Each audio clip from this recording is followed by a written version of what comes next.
Beyond these pages lies a world of gods, monsters, betrayal, and impossible power.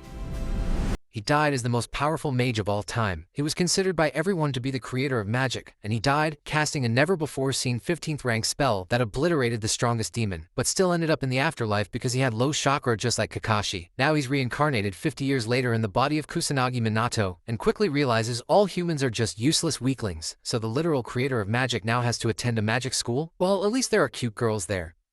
Originally, the body's owner got run over by Truck-kun and sent to an isekai, so our protagonist just took over. Even the doctor couldn't explain how he recovered so fast. It's almost like he has holy magic, and of course that's because he does have holy magic. He died in 1970, and now in 2022, the world is peaceful. TVs are thin, people are watching K-pop and doing trends. Brain rot has already taken over. After being discharged, he returns home, to Kusanagi Minato's house. His parents? Yeah, Truck-kun picked them up earlier, so he grew up alone living off their inheritance. Since reincarnation magic doesn't exist, he suspects it was God or maybe just coincidence. It was Truck-kun. Trust me, now he's a student at a magic academy, and he's already interested. Suddenly he gets a call from Tadano-kun, but decides to ignore it. And of course there's the classic bully picking on the weak. The next day, here we are at Kamui Magic Academy. Suddenly someone casts a spell, but the firepower is about the same as lighting a lighter. This deeply disappoints the most powerful mage in the world. The more he watches the students, the more he realizes how garbage the world has become, and that's before he even sees the dancing trends. Back in his day, even a beginner would do 10x better than this. Maybe it's because the world is too peaceful now. Entering the classroom, he actually feels comfortable, and he even wonders if he has any friends. Then suddenly the bully shows up, furious, asking why Minato ignored him yesterday. Minato just asks who he is, and that alone is enough to make the redhead lose it. He tries to kick Minato and completely fails, so he switches tactics, pointing insulting, calling him trash. Since physical damage didn't work, maybe psychological will. Only then does Minato realize this is the guy who called him yesterday, and assumes they must be friends. Tadano-kun says he finally remembered, and demands money. Because friends obviously, but Minato just says they'll get along fine, which somehow makes the redhead even angrier. Tadano knows there's still inheritance money, and he wants it. Only then does Minato realize this body used to get bullied. The redhead is about to strike when suddenly a girl walks into the classroom. This must be the school's goddess. Blue hair, blue eyes, a very noticeable tie, if you know what I mean. A big thick white skirt. Tadano instantly turns red, shy as hell like a dog in mating season. Then still furious, he tells Minato not to forget, and storms out kicking things along the way.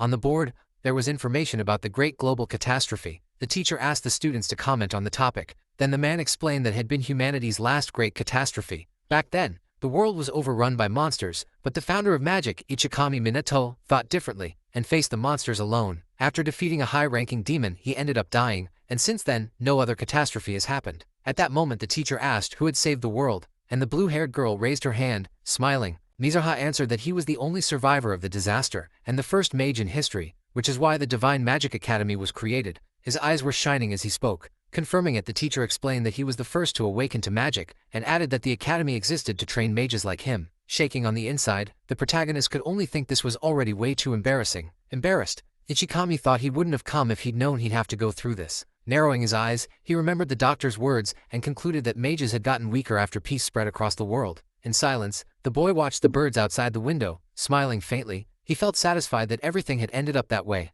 Then the teacher announced that class was over, and that the next day there would be a magical power assessment. Sarcastically, Tadano said it would be a pleasure to see his classmates' pathetic powers. Ichikami thought the bully was just bored and that he wasn't worth wasting time on. Ignoring the redhead, our protagonist headed toward the exit in silence, but the bully and his friends kept mocking the MC, calling him a bastard. Suddenly, Ichikami stopped, looked back and called the redhead a loser. Annoyed, the bully asked who he thought he was to talk like that. Without waiting for an answer, the bully activated an apparently powerful spell. Frightened, the student's eyes went wide, and a blonde boy shouted asking if he really meant to use magic inside the classroom. Even so, Tadano fired off a wave of fire, wanting to wipe out the MC. While the others ran, Ichikami stayed still. At that very moment, Mizuha ran toward him to protect him, but the protagonist remained motionless as the fire magic closed in. Then an explosion echoed through the entire room. The students shut their eyes, trying to withstand the blinding light. In shock, the girl couldn't believe all of that had started over a simple argument. Seeing tables and chairs knocked over, she said none of it was worth it. Irritated, Tadano claimed it wasn't his fault,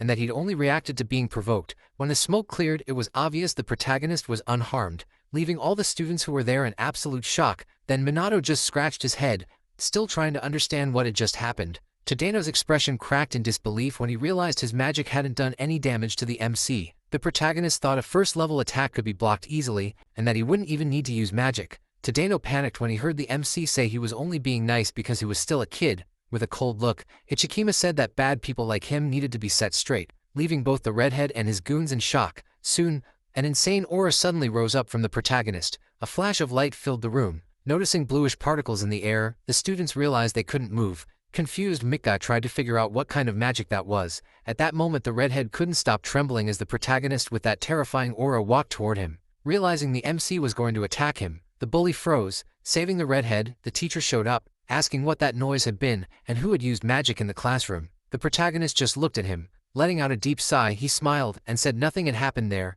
suggesting someone might have used magic outside. Hearing the teacher say no one in the courtyard had done it, the MC commented that maybe outsiders were playing at being mages. Suspicious, the teacher asked about the smoke. Then Ichikami pointed at the window and said the wind had blown it in from the street. Convinced the student wouldn't lie, the man believed him and soon said he would investigate the case, dismissing the class right after. At that, the protagonist just waved to the teacher, determined not to draw attention. Thinking it over, he concluded he needed to act more carefully from then on, but Mizuha still seemed to be in shock, unable to believe what she'd seen. Meanwhile, Tadeno kept cursing the MC thoughtful. Minato concluded the student's level was absurdly low and wondered if today's mages could handle the remaining monsters. Walking down the hallway, he decided to look over the city and search for signs of those creatures. When night fell, Shibuya showed its ruined state. Under the full moon, our protagonist decided to investigate more deeply by climbing up a building. Looking down, he realized how much the old city had changed. Using a magic circle to gain momentum, he sped through the darkness. Even so, the MC didn't feel any supernatural presence, and wondered why the police were patrolling the area even with the city in ruins. Soon, the protagonist suddenly sensed a monster approaching. Crouched at the edge of the rooftop, he also felt someone's energy right below. Without hesitating, he used magic to launch himself off the building toward the imminent danger, but he found creatures surrounding a woman who was trembling with fear. Rosnando, the monsters bared their fangs ready to attack, but to the creature's surprise, the protagonist showed up at the scene. Without hesitating, the beast lunged at the boy. But then spikes burst from the ground and pierced the creatures' bodies, wiping them all out at once. Minato turned his face back and saw the woman crying. Relieved noticing the badge pinned to her shirt, the MC realized she was a police officer, so he told the girl to be more careful from now on. Embarrassed, she apologized and thanked him. The confused officer watched the stranger vanish right in front of her eyes, wondering who he was, and decided he must be an unusual mage. What intrigued her most was realizing he hadn't used any visible spell. At that, the protagonist figured hiding his face had been a great choice, since he still didn't want to draw attention after reincarnating. Keeping calm, he realized the police had gotten so weak they couldn't even handle low-rank monsters. Worried, Minato concluded the mages of that time had lost a lot of strength. Looking up at the sky, he felt happy, realizing that even in that era people still needed his power. Scanning the city with magic circles, he decided his first step would be to wipe out all the monsters in the area. Later, pointing at a strange device, the teacher announced that there would be a magic power assessment that day. He explained that students needed to measure their energy properly and find out their element, and anyone who wanted to pursue a magic career shouldn't underestimate that. Shocked, the protagonist could hardly believe that machine was needed for something so basic. Minato thought feeling your own power was the foundation of magic. Walking up to the MC, Mizuha asked him to step aside so they could talk. The other students looked surprised when they saw her talking to him. Soon the blue-haired girl introduced herself as the second daughter of an aristocratic family of mages. Confused, the boy asked what that was supposed to mean. Then Mizuha was stunned to realize he didn't know her family led the 4 aristocratic houses of elemental mages. Imagining someone wearing fancy clothes, the young man thought that concept didn't even exist in his time, and that he didn't even know her last name. Noticing Mizuha's blue aura, he concluded her power was way too low for someone from such a famous family. Confused, the girl wondered why the MC didn't seem impressed. Gritting his teeth, Tadano got annoyed seeing an outcast talking to Mizuha. Then Ichikami asked what business a noble lady wanted to discuss. With him closing her eyes and putting a hand to her chest, Mizuha tried to keep up her aristocratic composure. She thought she needed to understand why the protagonist had withstood a magic attack without getting hurt. Already out of patience, she said she wanted to talk about the incident from the day before, but the teacher cut her off, telling them to proceed to the assessment, which made the protagonist smile. Glad he'd gotten out of it, Mizuha only managed a small smile, believing she'd soon understand his power level. Gathering energy in his hand, Tadano declared it was his turn. Then, without hesitating, the redhead touched the big crystal. A flame appeared inside it. The system voice announced his power level was 1000 and his element was fire, and the bully celebrated when he realized he'd improved. Thoughtful, the protagonist concluded the number scale was still the same as 50 years ago. When she was called, Mizuha stepped forward, wrapped in a blue aura. She placed her hand on the crystal. Drops of water started forming inside the crystal. Right after that, the system voice announced her magic power level was 2000 and her element was water, leaving the students and even the teacher in shock. Confident, Donald commented those were the highest scores of the year, which made a strong chance of becoming standout mages. At that moment, the blue-haired girl showed up, proud of her result. Then their classmates praised both of them for their power. Stunned, the protagonist could barely believe that such a basic vowel in his time was considered the highest among everyone. Style in Mizuha thought that was the true power for blue wine. turning his taste away. If you call me found it hard to look at her smug expression. Hearing his name being called, the MC got worried. As the protagonist walked toward the device, the students exchanged looks and someone commented that he was always among the worst. The redhead added that the kid did well on written tests but came up short on practice. And snickering, Tadano thought his classmate would embarrass himself in front of Mizuha. Curious, the girl wanted to find out fast what the MC's magic level was, thinking there was no way it could be hers. At that moment, Minato stopped in front of the machine. Mage, be wondered if they could know Tenshin Gang Uto Street. Meanwhile, he could feel his classmate's stares. Taking a deep breath, he put his hand on the crystal. In that same instant, a multicolored energy spread all around. With a slight smile, the protagonist decided to let his power out to test whether the device could measure the magic of the great progenitor of magic. In front of them, a ridiculous amount of energy started building up. Right after that, a light shot up and lit up the whole castle. Some students felt that insane pressure. Confused, Mizuha asked what was going on, and her eyes went wide when she saw that in the student meets a fast. That in crack appeared in the crystal, and a pillar of light blasted from the castle up into the sky. The device was putting out a crazy amount of energy, and all of a sudden a deafening explosion echoed through the room, and shocked the students realized the crystal had shattered. Standing in the middle of the dust, the protagonist was surprised the device had broken, even though he hadn't used all his strength. Looking at his classmates on the ground, Ichikami wondered if anyone there had even felt his clown. Walking up to the students on the floor, the teacher asked if everyone was okay. When he got to the MC, the man asked if he'd been hurt, but the protagonist said he'd gotten lucky. Even though he'd been at the center of the blast, looking at the remains of the device, the teacher said it was the first time he'd ever seen anything like that and figured the device must have been defective. Thinking, the man wondered what they'd do now, since they hadn't found out the boy's level or element. Not getting it, the MC asked what the problem was, and the teacher explained they were planning a practical class, with groups training combat, and for that they needed to know everyone's strength. Meanwhile, Tadano was wrapping his neck with a towel when the teacher asked him if they'd have sent one more teammate. With the burling his goons writhed at the boy with contempt, and even so a fake smile appeared on the redhead's face. Getting up, Donald said they'd be happy to take him. The teacher replied that he'd always known he could count on him. Walking up to Minedo, the sarcastic redhead said he'd been looking forward to this moment. Meanwhile, the old city of Shibuya was still in ruins. Monsters still occupied areas destroyed by the great catastrophe. Now abandoned, the region was patrolled by police and mages who wiped out those creatures, and the students would have to help them. According to him, most of the monsters had already been eliminated, so what had much to worry about. Among the Heta students, the protagonist was surprised to learn the academy held real battles. In silence, he wondered if those students would be able to take down even a single group of monsters, even working together. Looking around, he realized it was the same place he'd been the night before and believed he'd wiped out all the creatures, but he could still feel traces of magic there. There were no signs of a new catastrophe, and even so, those monsters kept showing up. Confident, a girl invited her classmate to compete, leaving Minato surprised by the group's recklessness. Said to clients and want real combat. Letting out a sigh, Mizora turned and looked at him suspiciously. Then the teacher waved his hand and suggested starting the practical class, asking everyone to work as a team. At that moment, someone called the MC. Meanwhile, the protagonist leaned against the wall of a ruined house with a smug, malicious grin. To Daniel said no one was going to interrupt them, saying there'd be no mercy this time. Ichikami just took a deep breath and pulled himself together. Calmly, Minato said that if something bothered him, he could just ignore it, but getting irritated, the redhead yelled that no one had getting him before. Furious. To Daniel asked why Mizuha was paying attention to someone so weak, confused. The MC asked if the bully actually liked her, making the redhead completely lose control with rage. But Minato ignored him. Calling the MC a bastard, the redhead activated his magic, saying the protagonist had signed his death sentence. But Ichikami just asked him to stat.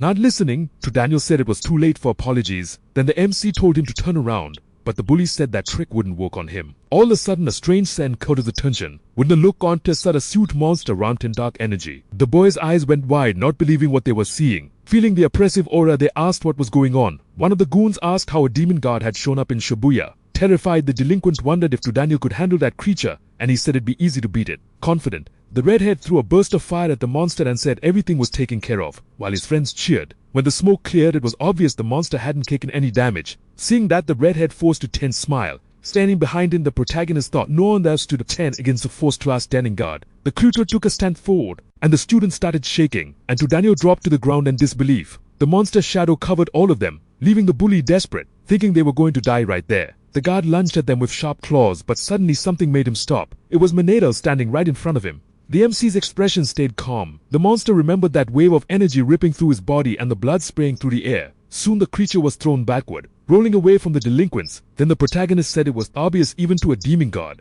saying the monster overly understood what the strongest one was. The creature looked ahead and saw an intense aura under the MC, making her tremble with fear. Magic circles appeared above the guard's head as he chanted a spell. But then the protagonist activated his magic. Shocked, Tadano said Monado wouldn't win and that this was the end. Using 2 ranks, the monster unleashed the rock break technique, hurling a huge chunk of stone at the students. But the protagonist just smiled, and the first rank fire arrow flew toward the rock, causing an explosion that wiped out the creature. Terrified, the students covered their facings while Monado just stared cold. When they opened their eyes, they were stunned by what they saw. Tadano couldn't believe the MC had taken out the demon guard. Looking at the purple crystal on the ground, Monado concluded that demon guards being there was not normal. After all, those creatures were supposed to have been wiped out 50 years earlier. Worried, the protagonist wondered if that was a sign another disaster was coming sooner than he thought. Those creatures were attacking ordinary people, so the MC decided that even if a new disaster showed up, he'd do everything he could to save as many people as possible. Newell, Buddy, pissed off he'd even put Sadisi, couldn't accept that his classmate had killed the demon guard. At that moment we see Mizuid was hidden away. Watching everything that happened without hesitating, she was the first to use magic, so many water discs that sliced off the magic beast's legs. Seeing that, her companions were speechless, since they expected exactly that from her. Annoyed, the girl wondered how anyone could be surprised by such a basic level of magic. Even so, she crossed her arms arrogantly, only worried about the civilians and deep down believing she really did have talent. Dabusita grip and believes next to the protagonist Tadano, Sperti's aunt. Trying to get attention, curious Mizuha waved to her friends and said she needed to step away for a moment. Noticing the bullies moving around the corner, she realized they were messing with her classmate. Determined, she decided she couldn't allow that. When she peeked again, her eyes went wide faced with the demon guard. She immediately hid in that moment. The girl felt her heart start racing. Realizing she couldn't take him on alone, her fingers started trembling. Even so, she rushed forward determined to help as a member of an aristocratic family. Holding her hand out in front, she called her classmates to run. At a wave of thunder swept past her. Membina Kobo her fangs ran out her because of a huge explosion, but all she could see was fire. That's when she realized the one who cast that magic was the protagonist. Confused, Mizu had tried to understand what had just happened. Remembering how he used to walk around with his head down and seeing how confident he was now, she thought he looked like a different person. Noticing his serious expression, she realized he hadn't even changed a spell and still be the first-class demon guard. A monster's level is defined by how many crystals it has, which also determines its rank in the hierarchy. Demons are organized in a clearly defined hierarchy. It's defined by the Mazid beasts, which have a single crystal in their fule. Above them are the magic guardians, identified by an extra crystal in their chest. Next come the demons that carry 1 crystal, their chest and 2 on their shoulders. Right after that come the supreme demons, who have 4 crystals across their bodies. On the next level are those who have 5 stones. And at the absolute top of the hierarchy is the demon guard, who had 6 crystals. Each creature has a fixed number of active levels, and that should be basic knowledge for any modern mage. Watching from the corner, Mizuha thought that to defeat a demon guard you need at least the 3rd level. But then she sees Minato walking toward the beast, and the guy says she's got a weird hobby, peeking out with her hand braced on the wall. Mizuha asks how it figured it out. Then the answer says that it'd be weird if a mage doesn't notice. For a moment the two of them just stared at each other in silence.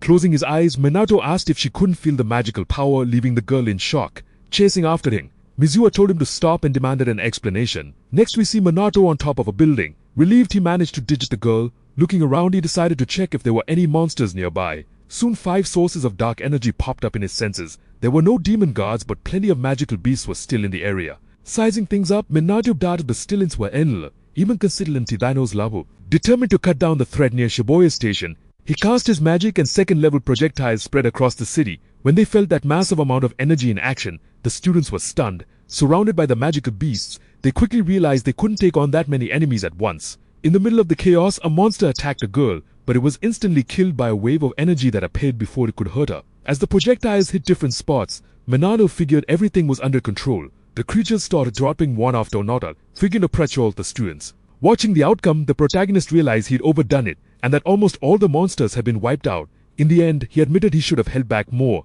since it was only supposed to be a lesson. Right after that, the guy rose above the city, and looking around confirmed there was no one nearby. Then he landed in an alley, next to the corpse of a magical beast, thinking he didn't need to hide that much power. But drawing attention would only bring trouble. A little later, the teacher and the students examined the dead monster, and the man stood up, surprised to notice the Gusturi shooting Pactor. Didn't trust on the Bonnie. He realized the creature had been taken down in a single blow, something only someone really skilled could do. On top of that, peering deeper into the alley, he noticed he'd never seen a spell create that many projectiles without using elements. So he concluded that without that intervention, they would have been in serious danger, since the students couldn't handle that many enemies. Shocked, the students asked why there were still so many beasts there, if they could have been hanging out earlier. Embarrassed, the teacher bowed and apologized right after. He said the police stuff then, and out the academy had seriously joked about, and he deeply regretted that the kids had been put at risk. Hearing that, the students looked at each other, clearly unhappy. Emotional, the girl asked who had saved them. Thinking, the teacher said he didn't know, while she commented that she'd like to thank the mysterious savior. Then the man thought it was unlikely it was someone from the police or the official mages, so he figured it must have been an outlaw mage, and with a smile, decided that person deserved gratitude either way, which made our protagonist happy to hear. Meanwhile, in the middle of the wet city, the students excitedly happy about the Maide to scene. Looking ahead, may not have realized no one had gotten hurt. To Donald though was seizing with rage. Even so, the MC felt relieved seeing that even the bully and his goons hadn't been hurt. Meanwhile, a suspicious Mizuha remembered that her classmate had beaten a first-class demon guard. Remembering her own shocked expression, she wondered if that absurd amount of magic had come from him too. Then, recalling the moment she stared up at the sky in disbelief, she concluded no one could use fire magic and non-elemental magic at the same time. After all, no student could have both types, so Mizuha decided that can be true. In her mind, the non-elemental magic could only have come from someone else. Even so, watching her classmate, the girl kept wondering who he was to defeat a demon guard. At that moment, the blind boy suggested those laser-like beams had been the protagonist's doing too. To Donald shot back, saying that was impossible, and the student protested, reminding him that the class outcast had just beaten a demon guard. Annoyed, the bully told his classmate to shut up and said he'd finish him if he didn't listen. Sure, something was off. The red had insisted that knowing that quiet could be that sure and excused the NC hiding something. Meanwhile, the goons were weirded out by the bully's explosive reaction. Consumed by rage, Donald declared the protagonist was cheating and promised to expose him. After class, Ichikonomi was walking through the city when he was surrounded by academy students. Then the redhead showed up, blocking every way out and started taunting him. Keeping calm, the protagonist suggested they should be training magic instead of wasting time there. That answer only made the bully even more irritating, and he went back to accusing him of lying. Realizing arguing wouldn't help, the protagonist tried to leave, but Donald stopped him and commented that at least he had run away. Then the MC replied that he had no reason to run. Then the redhead said he couldn't act like he was invincible and lunged at the main guy who just stood there watching without using magic. The group attacked him too, sure the MC wouldn't be able to react. But their attacks weren't doing anything to the kid because a magic barrier activated on its own to protect him, while the attackers thought he was already finished before the violence could keep going. Mitsuo stepped in and made it clear that this was bullying. She questioned the attitude of students from a magic academy and suggested they leave after arguing with the bully about his behavior. She grabbed the MC's hand and led him away, leaving Donald stunned when he saw the two of them walking off together. Even so, the bully went back to blaming the guy for everything. Driven by desperation, the redhead decided to use magic outside of school, determined to get rid of Minato, leaving the girl panicking at the attacker's reaction. Soon Todano and his goons recklessly attacked the MC, who just stared without reacting when his Funrin Hu in, trying to protect him. It was too late, and they were quickly swallowed by the flames, but to everyone's surprise the girl wasn't hit. Convinced he managed to take out the MC, the redhead said that even he wouldn't be able to withstand that much firepower. But with everyone in shock in the middle of the smoke, the protagonist said he'd ignored it all because it was childish. However, he said things had gone too far, and that only discipline could fix that kind of behavior. Finally, he said it was time for punishment. Hearing that, Todano couldn't believe it when he realized he was still alive. Right after that, Minoru said the Werai would not only him, but the girl too, in danger. Furious, the bully yelled that it was their fault, because they never should have looked down on him. With another reckless burst, Donald activated his magic and shouted that he keep attacking until the protagonist was eliminated. In response, the MC just raised his index finger. At that, a small magic circle appeared in front of him. Then the delinquents started laughing, mocking how small the spell was and asking if he was serious. Certain of it, they shouted that this time Monedo would really die, and fired waves of flame at him. But calmly, the MC just activated a matted grave from a small sentinel at the top of his flame arm. Long vines sprang out and shot forward fast. In seconds, the branches wrapped around the delinquents, who looked confused and suddenly couldn't feel their legs. Right after that, the circle and the vines glowed, making the boys drop unconscious to the ground. By draining only a small amount of magic, the protagonist restrained Daniel and hoped it would teach the bullies a lesson. Mizuha's eyes went wide, trying to figure out what kind of magic that was and why everyone had passed out. When Minato got ready to leave, the girl stepped out and asked him to wait. Curious, she wanted to know what kind of magic he used. She asked what exactly the spell did and whether the MC had already mastered magic before that day. Finally, she asked who the protagonist really was. The boy looked away, thinking about how complicated it would be to explain all that. But Maneri only replied that she should have asked a different question. Making the girl feel awkward, she thanked him for saving her, but she insisted he answer her. But when she realized the boy had vanished, she got annoyed, wondering where he'd gone. Night had already fallen and the full moon lit up the old city of Shibuya. Manero appeared fallen and in might at Sabul, and once he said it of Silith, quickly realized something was wrong. The magic beasts in the demon guard that had been defeated before were there again, like they'd come back. Maneo realized that even though he could act alone in Shibuya, the threat was spreading through the city beyond the police's control. Remembering the policewoman shaking in front of Todano's summon reinforced his impression that the current generation of mages was really weak. That's when he accepted an uncomfortable truth. He wouldn't be able to defeat all the demons in Japan by itself. He needed to act with urgency and strategy. He MC'd a fatty to kill the aliens even by little, avoiding to him sensation. Minato heard a man casually remark that he drunk too much that day, not noticing the danger creeping up behind him. Before the creature could attack, the protagonist stepped in, knocking the monster away and disappearing right after. The man, scared and confused, ended up convincing himself and had all just been his imagination. Watching from a distance, Minato confirmed the civilian hadn't noticed anything. Satisfied, he used his magic to keep going. But at that moment, someone was recording everything on phone. Smiling, the blind guy thought he meant the portrait video to blow up online. On a screen, the recording preview appeared along with an impressed comment. The next day, the students were standing in front of the principal's desk. Worried and irritated, the teacher said he received reports about magic being used outside the school, and if it was true, it couldn't be ignored. Among the students, the protagonist and Mizo had stayed calm, and both were asked to explain what had really happened. Furious, the Red had immediately pointed at the MC, accusing him and claiming he hadn't used magic, saying Minato had started the fight. Leaving the protagonist shot, Naden was standing had summoned Kanatsu usingly. Watching the teacher and the principal waiting for an explanation, the MC realized he wouldn't be able to stay silent. But before he could speak, someone said it was all a lie. Leaving everyone in shock, overcome with anger, Mizuha shouted that the bully and his friends had intimidated the MC and used magic first. Curious, the teacher asked if that meant Minano had fought using magic too. The student said it was self-defense and that her friend hadn't done anything wrong. Leaving our protagonist stunned by what his new friend was saying, Tadano tried to protest, but the throw Tadanas and Tonomnobi cried. Furious, Mizuha said the provocation made no sense and asked the bully if he wasn't ashamed to blame an innocent person. Then the redhead snapped back, saying the MC didn't fit the academy's standards and should be expelled. Right after that, she shot back firmly, saying the one who didn't belong there was him.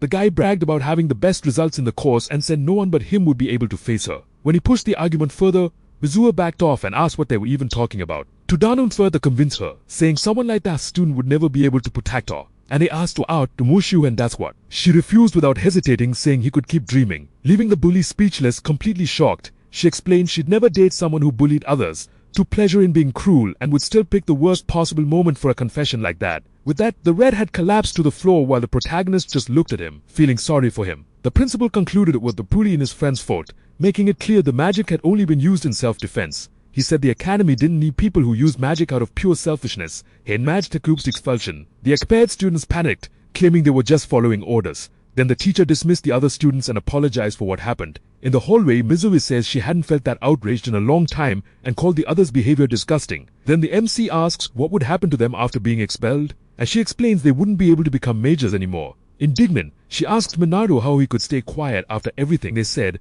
and he says he was about to defend his, but she cut him off, leaving the girl confused. Remembering other times Hikarimuzi was helped, he realizes she'd always been by his side with Yumiri. Without thinking too much, the MC compliments her, which makes her visibly embarrassed before she asks him to never say something like that again. Alone, the protagonist reflects on his reincarnation into the body of a dead boy and wonders if it was all caused by bullying or just an accident. In the end, he accepts he'll never know the truth but believes the people responsible have already paid for what they did. Later, the academy administration discusses an incident involving magic off campus and confirms no one was hurt. It turns out Mizuru was involved, but handled calmly.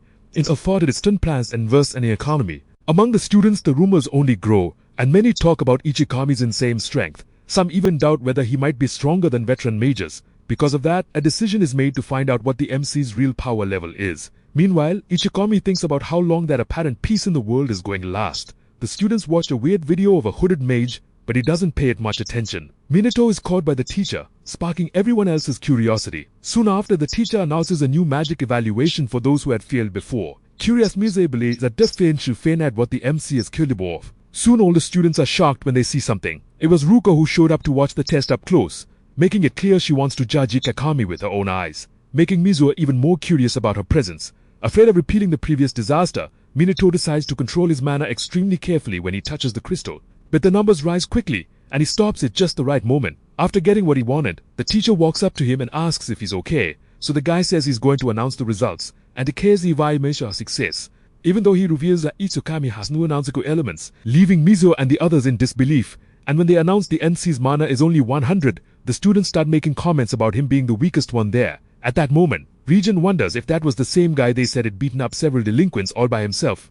Disappointed, Ruka tells the guy they should leave, saying she didn't find what she was looking for. Meanwhile, two students keep marking the MC for being the weakest one there, Then the teacher tries to encourage Minako, saying he shouldn't worry because how much magical power someone has doesn't mean arrogant. True, Mizuho Fauto will sound weird, because she knows his real strength is way higher than that each economy pretends to be exhausted. But inside he's happy he hit his true power and got exactly the result he planned. While fixing his uniform, Minato thought controlling his own power was way more tiring than it looked. After walking a bit alongside Mizuha, the boy asked why she was in the evaluation area. Before she could answer, someone blocked her path and told them to stop. It was Ruka and Regin. With little patience, Minako asked who they were. Ruka stepped forward and introduced herself, followed by Regin. With the same little interest, Minato asked who they wanted. Then the girl walked up and said she had zero interest in him. Hearing that, Mizuha flinched. Then Ruka turns to her little sister and asks if she really couldn't handle criminals on her own. With no answer, she said she'd also heard Mizuha was saved by a young guy with only 100 points of strength. Wordly, Mizuha confirmed the information was true. Ruka asked if in the end Mizuha was still inferior to her sister in studies, sports and magic. The question made the student even more nervous. Then she felt a silent pressure when Ruka told her to leave the academy. Realizing Ruka removed her, she felt as outdid her leave sister in school, so much that in training she never lost. Ruka had more mana and clearly superior magic. After every win she'd just walk away, leaving Mizuhe behind. Ruka said her little sister didn't have the talent to be a mage, and that one family representative was enough. Mizuho tried to protest, but Ruka cut her off and told her to pay attention, making the girl tremble and unable to hold back her tears. Even so, Ruka asked, with no empathy at all, if she understood. Mizuho gripped the hem of her skirt and lowered her head. At that moment, Minato stood innocent. That was insanely arrogant. Ruka asked what he just said. Minato accused Ruka of being arrogant for not letting anyone talk, and she replied that since it was a family matter, his opinion didn't matter. Our protagonist tells the girl that wasn't a conversation, it was an order pretending to be one. Hearing that, Ruka blew up, calling him a bastard. Out of patience, Minato told her to stop forcing her way of living on other people. The MC says there was no basis for that, and Ruka replied that Mizuhe had no talent and had never managed to beat her. Suffering in silence, the little sister ended up agreeing. She remembered Mish used to say, forward confidence that she was silent in. Back then, she believed she had everything she needed. Now, Mizuhe could only lower her head and cry because she'd never surpassed her sister. Suddenly, Minato says his friend would win. The girl reacted in surprise, not understanding what she just heard. Confused, Ruka asks the MC if he's saying his sister would be her. Confident, Minato tells the girl that maybe it wouldn't be there or now, but it would happen in the future. Then Ruka suggested a duel 2 weeks from then. Smiling, Minato asked if it would be a 2-on-2 magic fight. All smug, Ruka asked a protagonist if it's on to one magic fighter so much cried. Playing along, the MC says he'll be there for the duel. Minato stood his ground and said he was ready to fight. And after that, he asked Mizuha what she would do, leaving the girl clearly nervous. Mizuha hesitated for a moment and suddenly shouted that she'd take part. Happy, Minato says then it was all decided. Then the MC said that if they won, Ruka shouldn't meddle in other people's lives anymore. But mocking him, Ruka replied that if she won, her little sister would leave the academy. Soon she and Ryujin leave the place. Later, on a sunny day, Minato was on a rooftop with Lizuha. Listen later what she had to say. The girl asked him to become her mentor. Hearing that, Minato let out a sigh because he expected anything but that, trying to get out of it. He said he was considered the weakest mage, and that his mana barely went over 100. Mizuha calmly replied that he was clearly hiding his real power, leaving him surprised at what the girl said. A bit uneasy, Mizuha explained that she only accepted the deal with her sister because she believed he knew a way to get stronger. Minato looked away, thinking people like her saw everything in extremes, and that explained why she pushed for a duel. Like her swing, Midula buying his trying begging him to agree to below Mantua. Then it you call me just sighed and agreed. Hearing his answer, the girl was surprised, thinking he wouldn't accept. So the MC tells Mizuha she has to follow exactly everything he teaches her. The protagonist smiled when he realized he couldn't refuse being her mentor in the face of that much determination. Turning around, Minato told the girl they'd start that very day, and that he already had a place in mind for training. A little embarrassed, Mizuha suggested they do it at her house. The scene shifts to the girl's home. Looking around, the protagonist realized the house was huge. While warming up, Mizuha thought it was the first time she brought a boy there. Right after that, the girl quickly turned her face away, trying to convince herself there was nothing weird about it. Then Minato stopped flaking Ryan and say it was time to serve, quiet her Yuika. Confused, Mizuha asked why he was calling her by her name. A bit puzzled, he explained that since everyone in the family had the same last name, he preferred to call her that. Hearing that, Mizuha looked down, and even though the protagonist suggested calling her something else, she refused right away. So he smiled and decided to start the training. The MC stepped closer and asked Mizuha to explain what magical power was, and she answered that it was the inner energy used to manipulate magic. After hearing the girl's explanation, Mizuha asked if intent could increase magical power. Still smiling, Mizuha said that was impossible, since the limit was set at birth and stopped growing with age. When she finished, she asked with a bit of pride if her explanation hadn't been perfect, and differently, Mizuha replied that all of that was wrong. Then Mizuha, almost in tears, asked how that could be possible. At that moment, the protagonist thought he couldn't believe the level of ignorance modern mages had. He explained to Mizuha that magical power also existed in nature, and besides spells, intent could increase mana. Shocked, the girl started yelling, saying that couldn't be true. Egotited worm, magic science could read man's Venu Banad. Calmly, Minotaur closed his eyes and replied that maybe she didn't believe it now, but he'd still explain everything they talked about. Then the protagonist asked Mizuha to let her mana flow naturally and said that feeling that power was essential to becoming stronger. Next, he guided her, wrapping both of them in mana. A moment later, the MC released even more energy all at once. The mana spread throughout the whole area. Soon, Mizuha suddenly screamed, feeling something strange take over her body. When she looked at the protagonist, she heard him say that was magic possession. With trembling shoulders, Mizuha asked if that feeling was the real magical power hidden underneath. Then Minato confirmed it, saying that by feeling that, she'd be able to detect and see mana in natural objects. The girl smiled confidently, saying she could handle it. Intrigued, Minato thought it had only worked thanks to the mana flow. And even so, Mizuha really didn't have natural talent. Tang moved forward to a week later. Soon Mizuha shows up yelling and irritation, complaining that nothing was working, and Minato looked visually worn out. Because even after a whole week of Suha's training, the guy's still hiding and irritating basics of magic. Then Mizuha looked at him nervously when the guy said he was going to direct the magical flow again. Right after that, he placed his hand on her back once more. After some time, the girl opened her eyes. They widened in shock. Mizuha screamed, saying she could see everything now, and smiled when she noticed mana particles floating in the air. Looking at her own hand, she could barely believe she was seeing magical power. Then she tried to look at Minato to see his mana. After watching closely, she didn't notice a huge amount and got confused by how subtle it seemed. And the MC met her Shuako by quizzing her. Thinking about how magic could be used, the protagonist explained that after perceiving mana, she need to learn to control it, always watching how much she used. Minato said her main task was to use the energy as efficiently as possible. He explained that if she used up all her mana, over time it would recover and even increase. So the MC said that since she could already sense mana, control shouldn't be a problem. After that, he asked what that changed compared to what people normally knew about magic, and whether she could accept it. All of a sudden, Mizuha cut him off, saying she trusted him completely. Minato smiled, decided to move forward, and told her to get ready to fight. Then the protagonist took off his coat and told the girl to attack. She immediately jumped to the side, determined to show everything she knew. Right after that, she formed water discs that shot toward Minato, but he simply raised a barrier and blocked everything easily. Mizuha was shocked at how fast her magic got shut down. Dropping the protection, he explained that it was a non-elemental magic barrier, and that if she couldn't break it, she'd never beat Ruka. Mizuha fired up her magic again right away, complaining that it was ridiculous. Her attacks kept getting blocked. Minato told her not to stop moving, explaining that the moment you stop fighting a mage, you're guaranteed to lose. Mizuha held out her hand and created another magic circle. Not long after, she collapsed on the ground, completely exhausted. Then Minato covered her with a blanket and said now it was his turn.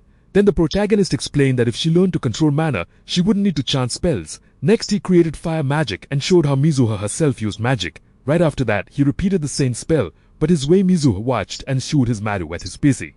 Then the MC confirmed it and explained that once you master control, you can use magic without spells, leaving the girl totally stunned by that. So the protagonist suggested she shorten her spells and explained that once she mastered mana control, she could ditch them completely. Mizuha looked thoughtful and asked if that would really make her stronger.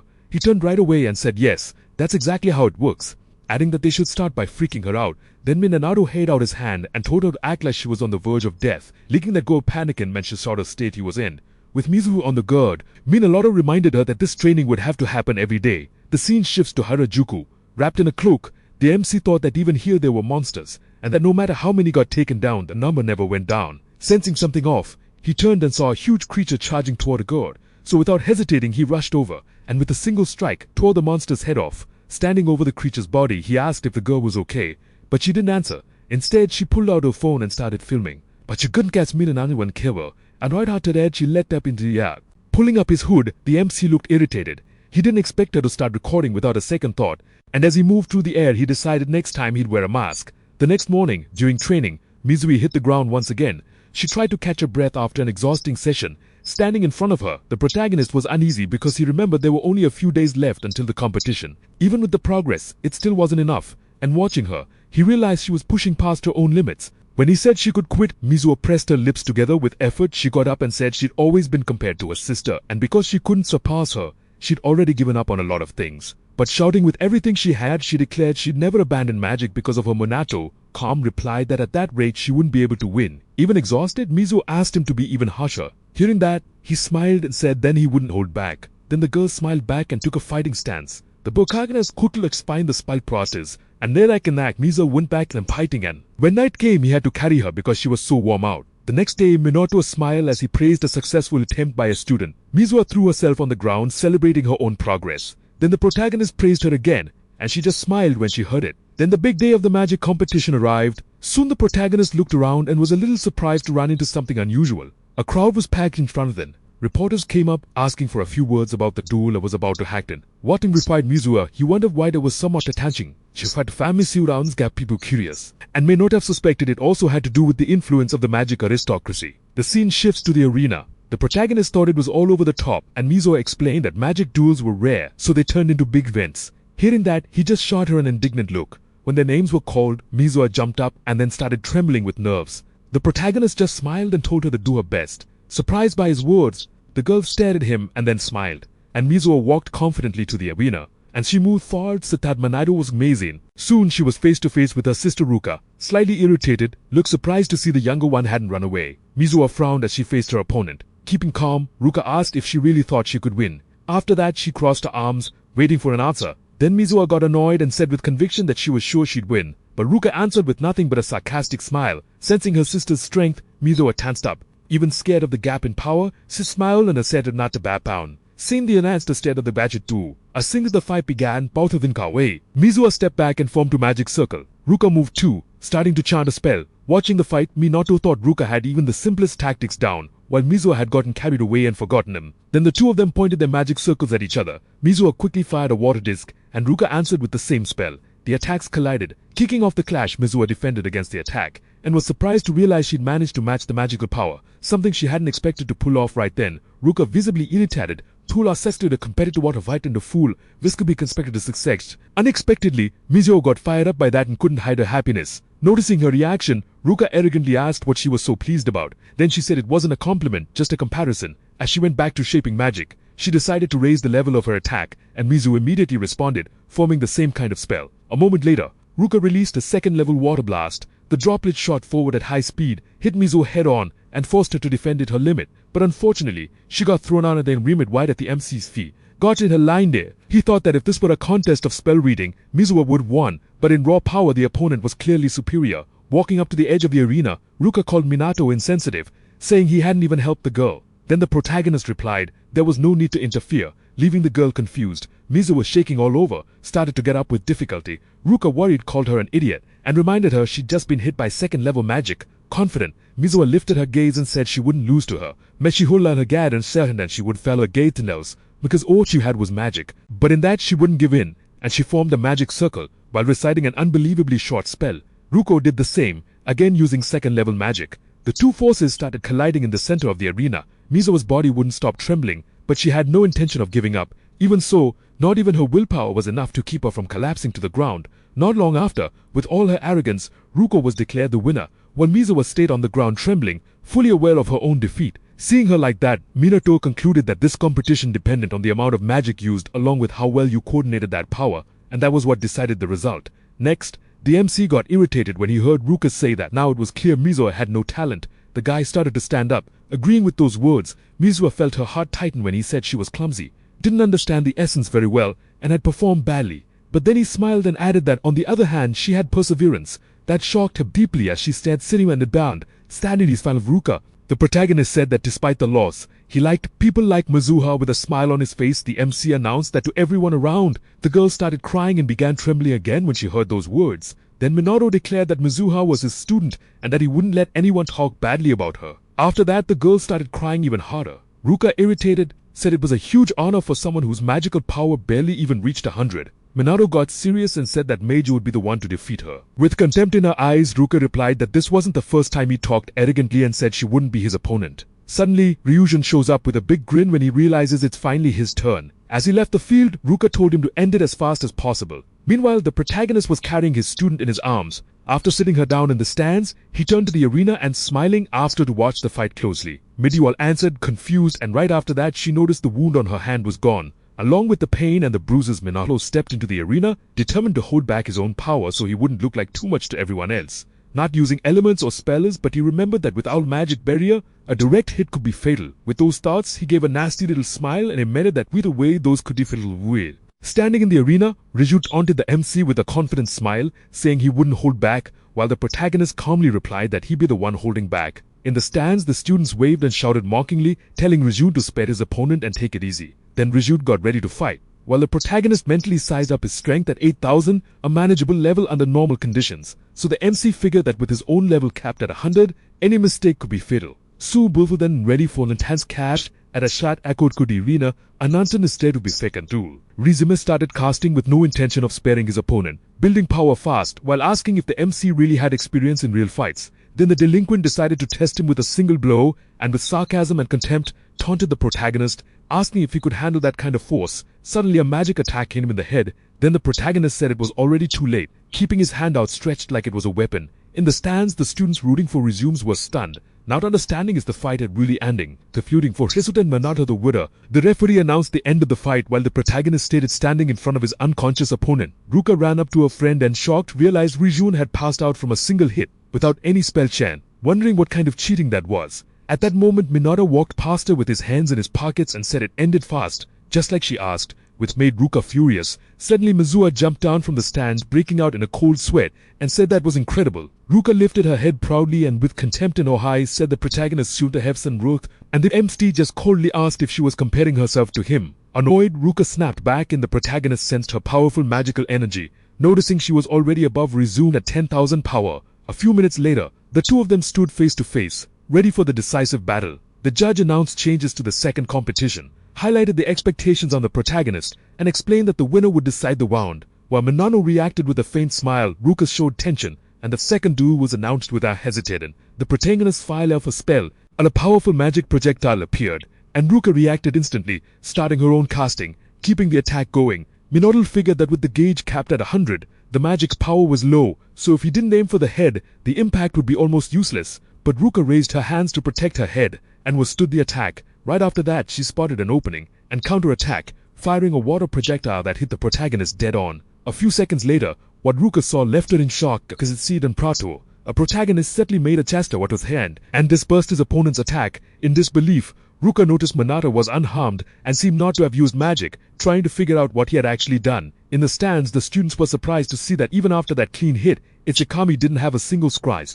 Mizuha, struck by what she'd just seen, wondered what kind of ability her teacher had used. Determined to find out the MC's secret, Ruka threw another spell at the boy who didn't seem to care, and without using magic, the protagonist dodged every attack in silence, keeping the steady rhythm. Ruka couldn't understand what was happening, and wondered if it was possible there was no magic at all, since Monato was just dodging. Watching from afar, Mizu had concluded, anxious, that magic could only be fought with magic, and that, despite the power difference, the MC was lowering his to avoid putting himself in danger. Really nervous, Ruka was sure that at that level dodging was impossible, and started wondering if her opponent even felt fear. She stared at him and realized that calm he was analyzing every detail, something only someone who could sense magical power and had unusual courage could do. After that, armless she said it tenting on Lily's spout. Then she decided to use a third level technique, Azure Splash, activating the seal in front of her, and an insanely powerful stream of water burst out, leaving the spectators stunned by how strong the attack was, and a lot of people shouted that Minato wouldn't survive a direct hit. That a boom echoed. Soon Ruka dropped to her knees, exhausted, wiped the sweat, and said that this time there was no way to dodge.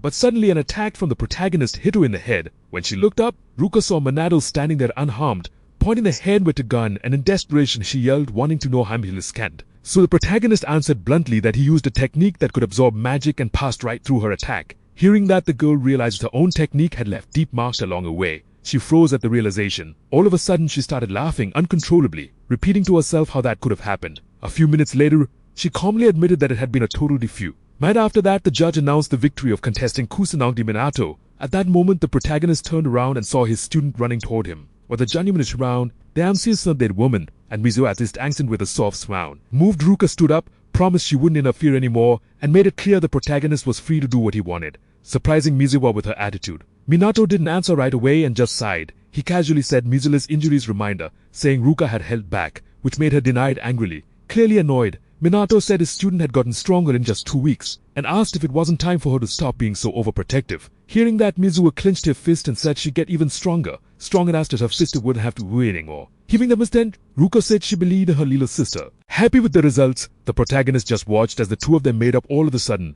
the MC felt a terrible, overwhelmingly powerful presence. A strange magic manifested, making everyone realize something was wrong. Then a cold drop of sweat ran down Minato's face at that feeling. Drawing everyone's attention to the phenomenon in the sky, the protagonist concluded in his thoughts that this was a disaster. Meanwhile, in an empty classroom, Tudeno yelled at his friends that they needed to clean everything up fast. A blind guy holding a book replied that in the protagonist's past really not utilities. Hearing that, Tudeno gritted his teeth and yelled, convinced there was still something hidden, because otherwise Minato couldn't use magic at that level. All of a sudden, the blind stepped back in shock and asked what was going on, leaving Tudeno confused. In that same instant, horror and fear took over his face. The three delinquents looked out the big window and saw the sky covered in a threatening red tint, which made the blue-haired boy take a few steps back, yelling that it couldn't be real. In the arena, the protagonist looked up and felt a sinister magical force spreading. He immediately recognized that powerful magic while everyone stared at the sky. Stirred his disaster.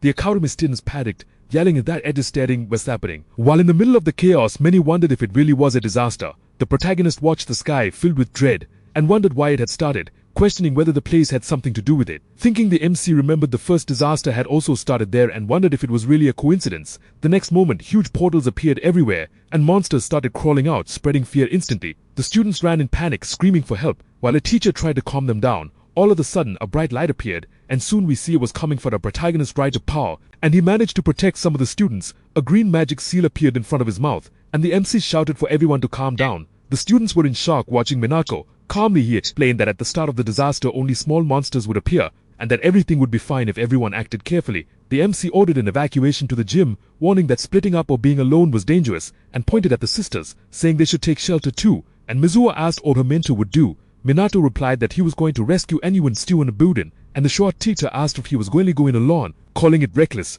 Regent jumped into the conversation and said he'd help too, saying that if it was like the protagonist had explained, there wouldn't be any problems, while the teacher stayed worked up. After hesitating, the man let Regent go, and the boy teased Minato by asking if he planned to die, but the protagonist just gestured that he didn't care. Then he walked up to a student and smiling said he'd be back soon, while Mizuho stared at him and told him to be careful. Suddenly, Regent shot forward, yelling that he'd go first. Confident, he thought running 100 bridges in Tatsatans would be easy, and warning that he'd postongans got Kitotwaten. When he looked to the side, he was shocked to see Minato running right next to him, with magic seals activated on his feet. Then the protagonist looked at him and said he'd go first. Next, Regent remarked that his classmate's speed was impressive. At that moment, he sped up and shouted that nothing was decided, saying he wanted to see the protagonist's real strength while they saved everyone. Minato looked at the school building and sensed dozens of magical power signatures, figuring there might be people without magic in there.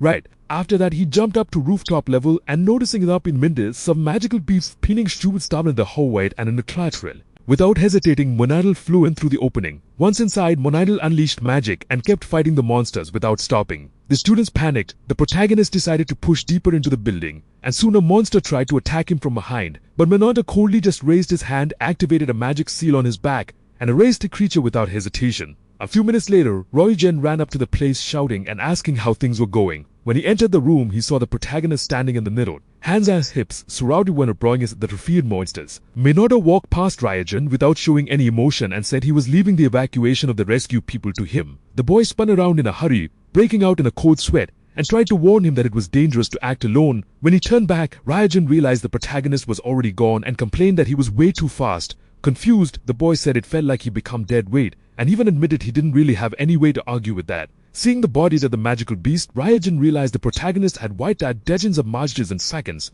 and spotted within who it really was. Minato searched the rooms at high speed and concluded that in enclosed spaces, the only option was to take out the monsters with low-level magic and precise control to protect the students. Then the MC runs into a creature and attacks it. Right after, he ran to another room where students were about to be attacked and saved them in time. After destroying another monster and seeing the saved students cry with relief, the protagonist realized escorting them would be way too slow and got an idea. Elsewhere in the building, Roy-Gen was taking down a magical beast while telling one student to calm down and guiding the others through agony. Suddenly, someone next to him pointed upward, scared, asking what that was. Looking up, Roy-Gen saw 3 students suspended by a green magical energy. Surprised, he realized it could only be the protagonist's doing, and once again wondered who Minato really was. At the same time, the MC watched through the window with a faint smile. Sure, Roy-Gen could handle things, but right after that, he felt something was off. A pink-haired girl backed away, frozen with fear, as huge magical beasts closed in on her. Soon the girl waited full of shock, with a trembling voice. She lowered her head and screamed for help.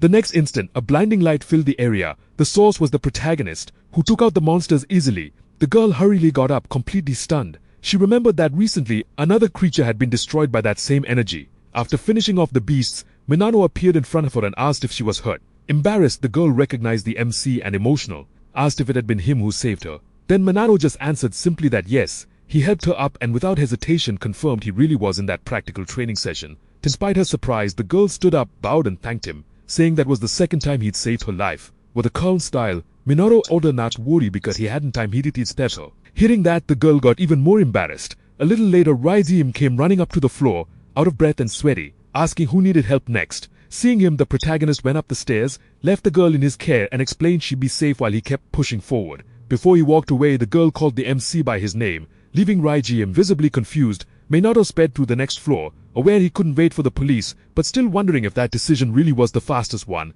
At that moment at the warehouse, the president announced at a disaster that started at the Divine Mantic Academy. Influential people shaken argued in the conference room, remembering that something similar happened 50 years earlier, and demanding to know what would be done from here on out. Despite the tension, the president stayed calm and said the magical aristocracy, the central police, and the ground self-defense forces had already been mobilized to contain the monsters. Right then, a man pointed out that in extreme situations those forces were made up only of mages, and that he didn't control monsters capable of taking on other creatures. The president, cunning more nervous, realized that takings of priests should weaken the conscience of President Prewell, leaving only the police and the magical aristocracy fit for that kind of fight.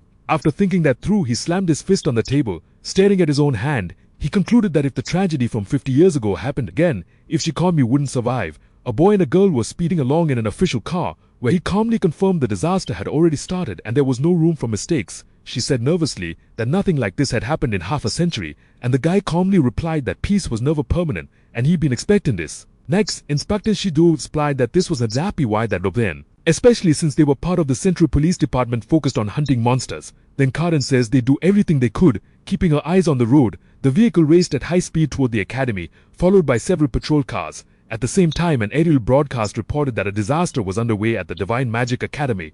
Reports said creatures had taken over the place and kept appearing non-stop. Inside the academy, another new crew showed students taking refuge in the gym while the reporter explained the monsters had steadily appeared inside the walls. Outside, teachers and more experienced students used magic to hold back the invaders, coordinating attacks to raise their chances of surviving. Meanwhile, ordinary people followed everything on their phones, watching the resistance in real time. But the number of monsters made it impossible to leave the academy. The young man watching the broadcast told a friend the school was close by. Before anyone could answer, the other one panicked when he realized creatures had also appeared in the city streets. Someone watched the situation from a high vantage point, noticing the population had vanished from the rules. They also noticed flying creatures spreading out in every direction. In contrast, some boys inside the school watched it all with contempt and laughed at the chaos. Meanwhile, many elderly people in their homes followed the news on TV. Gripped by fear at that moment, the MC tore through the school floors at top speed, where the place was already overrun by monsters and the disaster was entering its second phase. He burst into classrooms to save students under attack, while realizing the monsters only got stronger with each phase, and at decreasing the mono. Minato figured that as long as the leader didn't go down, the monsters would keep spawning. He moved through hallways already littered with the creatures' bodies, and concluded that since the boss only showed up in the last phase, the only option was to hold out until then. Minato showed no emotion, kept a cool head, and knew a disaster at that level always came with serious consequences. Focused, the protagonist used magic to frame the rescued students to Rouge, letting them know he'd already saved 20 people, and that rescue was hard because they were scattered. He went that to Redding to the quarters, trying to be sad words at God. Now, meanwhile, Tidano was in one of the offices, using fire magic to drive the monsters back. Little by little, completely exhausted, he admitted it was pointless to keep going, because he couldn't react anymore. In front of him and his friends, a demonic guardian advanced, giving off an oppressive presence. Shaken, the blue-haired bully asked why the creature had come back, while the blonde one yelled that he'd already said they needed to run. Overwhelmed with frustration, Tidano punched the floor and shouted that the protagonist would beat the monster and one shit, and wanted what he couldn't do the same. Then the protagonist flouted bluntly that it was because he was weak. Hearing that familiar voice, Tidano was totally shocked. When he looked up, he saw the guardian getting wiped out by a powerful fire attack that left only the creature's legs behind. The one who beat it was Minato, who didn't show any emotion. After saving the 3 bullies, he turned around and started to leave. Tidano was shaking with rage and screamed in his head that the protagonist had saved him again. Acting on impulse, he ran after his savior and shouted for him to stop. When he caught up, he asked the MC, confused, why he'd out him at all. Minato, she hate them. Turning just enough, Minato replied coldly that he helped because he could. Nothing more than that. Hearing the answer, Tidano started trembling, lowered his head and barely holding it together, asked if that really was the only reason. All of a sudden, the bully lost control and yelled for the protagonist to stop pretending. Full of hate, the red had accused Minato of being mediocre and barely able to use magic, and after a brief pause, asked when the MC had gotten so strong. After another short silence, the protagonist glanced to the side and said that Kusanagi Minato had died in a car accident and been reborn with another guy's soul. Hearing that, Donald shouted that if death really made someone stronger, then he should be superior, not useless like Minato. At that moment, the protagonist cut the bully off, stepped closer, and asked if the redhead really thought he was strong. He also said that a sense of superiority fools you easily and makes you think you're strong, and staring the bully down made it clear Donald wasn't even considering fighting him right then. The MC finished by saying that this sense of superiority fools you and makes you think you're strong, and staring the bully down made it clear Donald wasn't even thinking about fighting him.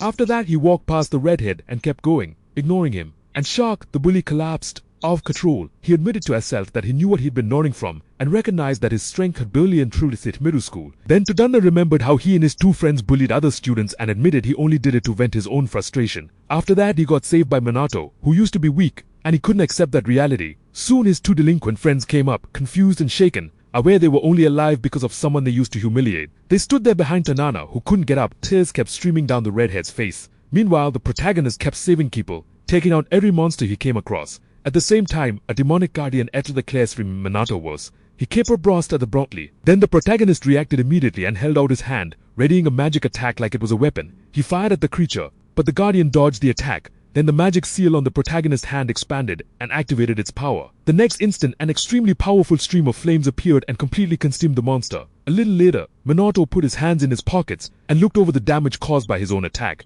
Then the MC looked out at the street and concluded they were only guardians, which meant the boss wasn't far. With that in mind, he turned to the two students on the ground and told them to calm down, assuring them they were safe. At the same time, Ryujin ground his teeth in anger while cursing the protagonist. He was fighting several monsters and complaining that Manano had left everything for him to deal with. At that moment, creatures moved in on the girls who had been rescued. Noticing the danger, Ryujin rushed forward and took out the enemies with a direct attack. After that, he said out loud that he would protect everyone there and told him to follow him calmly. The students reacted with relief and thanked him. As he moved forward, Ryujin thought there were too many monsters and he didn't know how to handle it. The protagonist suddenly appeared beside him and asked if he needed help, making Ryujin jump and complain about the scare, telling him not to do that again. Without answering, the NC assessed the situation and said they wouldn't be leaving until they dealt with all the invaders. Hearing that, Ryujin ran up to him and said no one could face that many enemies alone, so he suggested finding another way. That very instant, all the monsters were hit by a single devastating magic attack, where with Oval only Monado remained there. The rescued students, including Ryujin, were stunned by what they had just witnessed. After the attack, the protagonist told the group to hurry, and Ryujin snapped back to his senses, gathered everyone, and ordered them to run right away. Soon after, the students started fleeing in search of shelter. During the escape, some creatures tried to attack, but Minato took them out without any trouble. Ryujin watched everything in silence and thought his companion was unbelievably strong. A few minutes later, only the protagonist remained there and wondered if he should go back to Stam. The future and their underhumans kept holding their goals defenses. At that moment, Mizuha started losing strength and almost fell right away. Ruka caught her to keep her from getting hurt. Straight up, the older sister said that if she was at her limit, she should fall back so she wouldn't get in the way. Hearing that, Mizuha studied herself and said she could still fight Ruka. Just watch, showing confidence in her little sister. Right after that, Mizuha went back into position and activated her magic. Soon, Ryujin showed up saying he brought the rested students. And hearing that, the teacher said that was great news. Ryujin called everyone to get inside fast and shoot in the group. While Ruka thought things over and realized everyone was already at their limit. At that moment, Mizuha asked where the protagonist was. Calmly, Ryujin replied that Monito was fine and still had energy to spare. Hearing that, she felt a huge sense of relief. Excited, Ryujin said the protagonist was amazing and that maybe they could get through the disaster. Mizuha agreed and got ready to keep fighting. All of a sudden, the ground started shaking, leaving everyone stunned. Worried, the teacher ordered everyone to run and take cover. Right after that, new enemies started showing up in Chichen numbers. Seeing breed the third ones, Ryujin yelled that they needed to run right now. All the students reacted at once and started running from the magic beast chasing them. Ruka, her sister, and Ryujin ran too, trying to put as much distance as possible between them. Suddenly, Mizuha felt like something was off. At the last second, the beast that almost attacked her was taken down before it could reach her. The help came from the Central Department Police, who had just arrived, and Inspector Shido quickly announced that the monster extermination had begun. Right after that, the officers got organized and started attacking at a quick 9 wide. Seeing that, the students felt a massive relief that they managed to hold out until then. Shido turned to the survivors and said loudly that with the police here, everyone was safe, and ordered the evacuation to be carried out according to instructions. Mizu has stepped up saying they were going to fight too. The inspector tried to say civilians should evacuate, but she cut him off, firmly saying they weren't ordinary people, and her sister added that they were mages. Shido hesitated for a moment, accepted their help and ordered them to attack from the rear, getting a unanimous yes from the students ready to move. While holding a contested line, the inspector admitted the manpower wasn't enough and that the help was crucial. feeling frustrated that the situation was so embarrassing for the police. Meanwhile, Sergeant Karam was taking care of the wounded, trying to calm them down as she worked inside the school. The protagonist watched the patrol cars arrive and felt relieved, realizing he could leave the situation to the police without showing any emotion. He figured it made sense they'd arrived before the self-defense forces. Fix this with a national scale problem. After thinking a bit more, he uneasily realized something that this was still possible in an increasingly unstable world. Quickly, he boosted himself with magic and started running through the corridors again, because there were still students who needed to be saved.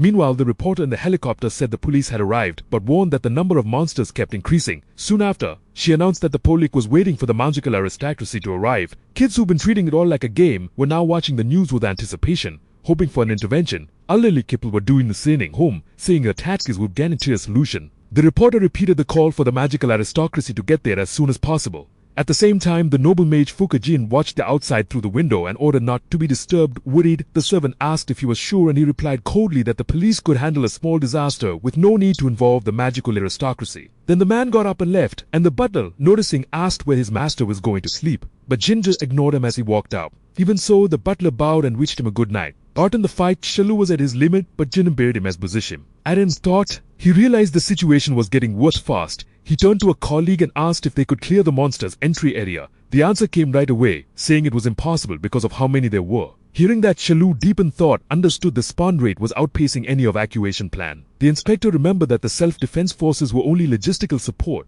Leaving the magical aristocracy is the only hope, even though there was no sign of them. Overcome with frustration, Shalu shouted his outrage that there was no sup with that Moli. Even so, the academy students kept fighting and taking down the monsters that came closer, surrounded by enemies. He realized theory wasn't enough and started wondering if everyone would hold out when the boss finally showed up. The hordes pushed forward with the clear intent to destroy everything, when a beam of magical energy struck the ground from the sky. Right after that, an overwhelming presence spread out, announcing the arrival of the demon boss. The impact was immediate, and Shalu felt fear take over as sweat poured down uncontrollably. In his thoughts, the inspector wondered if Quito really was the boss. Ruka could feel how heavy things had gotten too, and she knew this was a rare kind of enemy, something only the magical aristocracy could really handle. Mizuhi, on the other hand, was shaking when she realized they'd need high-level spells, something nobody there could pull off. Then the leader charged in without hesitating and fired off several spells at once, all aimed straight at the group. Mizuri realized the danger way too late and froze. At the last second, Ruka stepped in front of her sister and tried to block the attack with water magic, itself in front of the impact with water enough.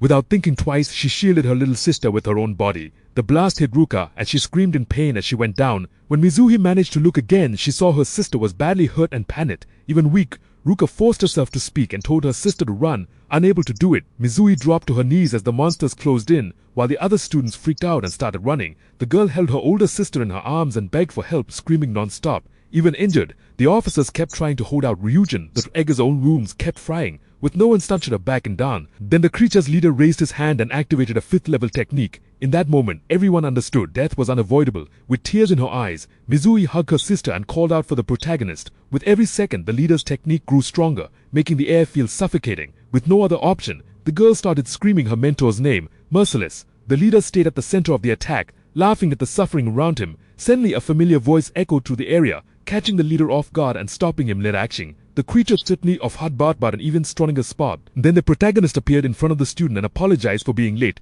Calmly, the MC stared the leader down and said he'd kept him waiting. Mizuhi's tears only grew as she lowered her head beside her injured sister.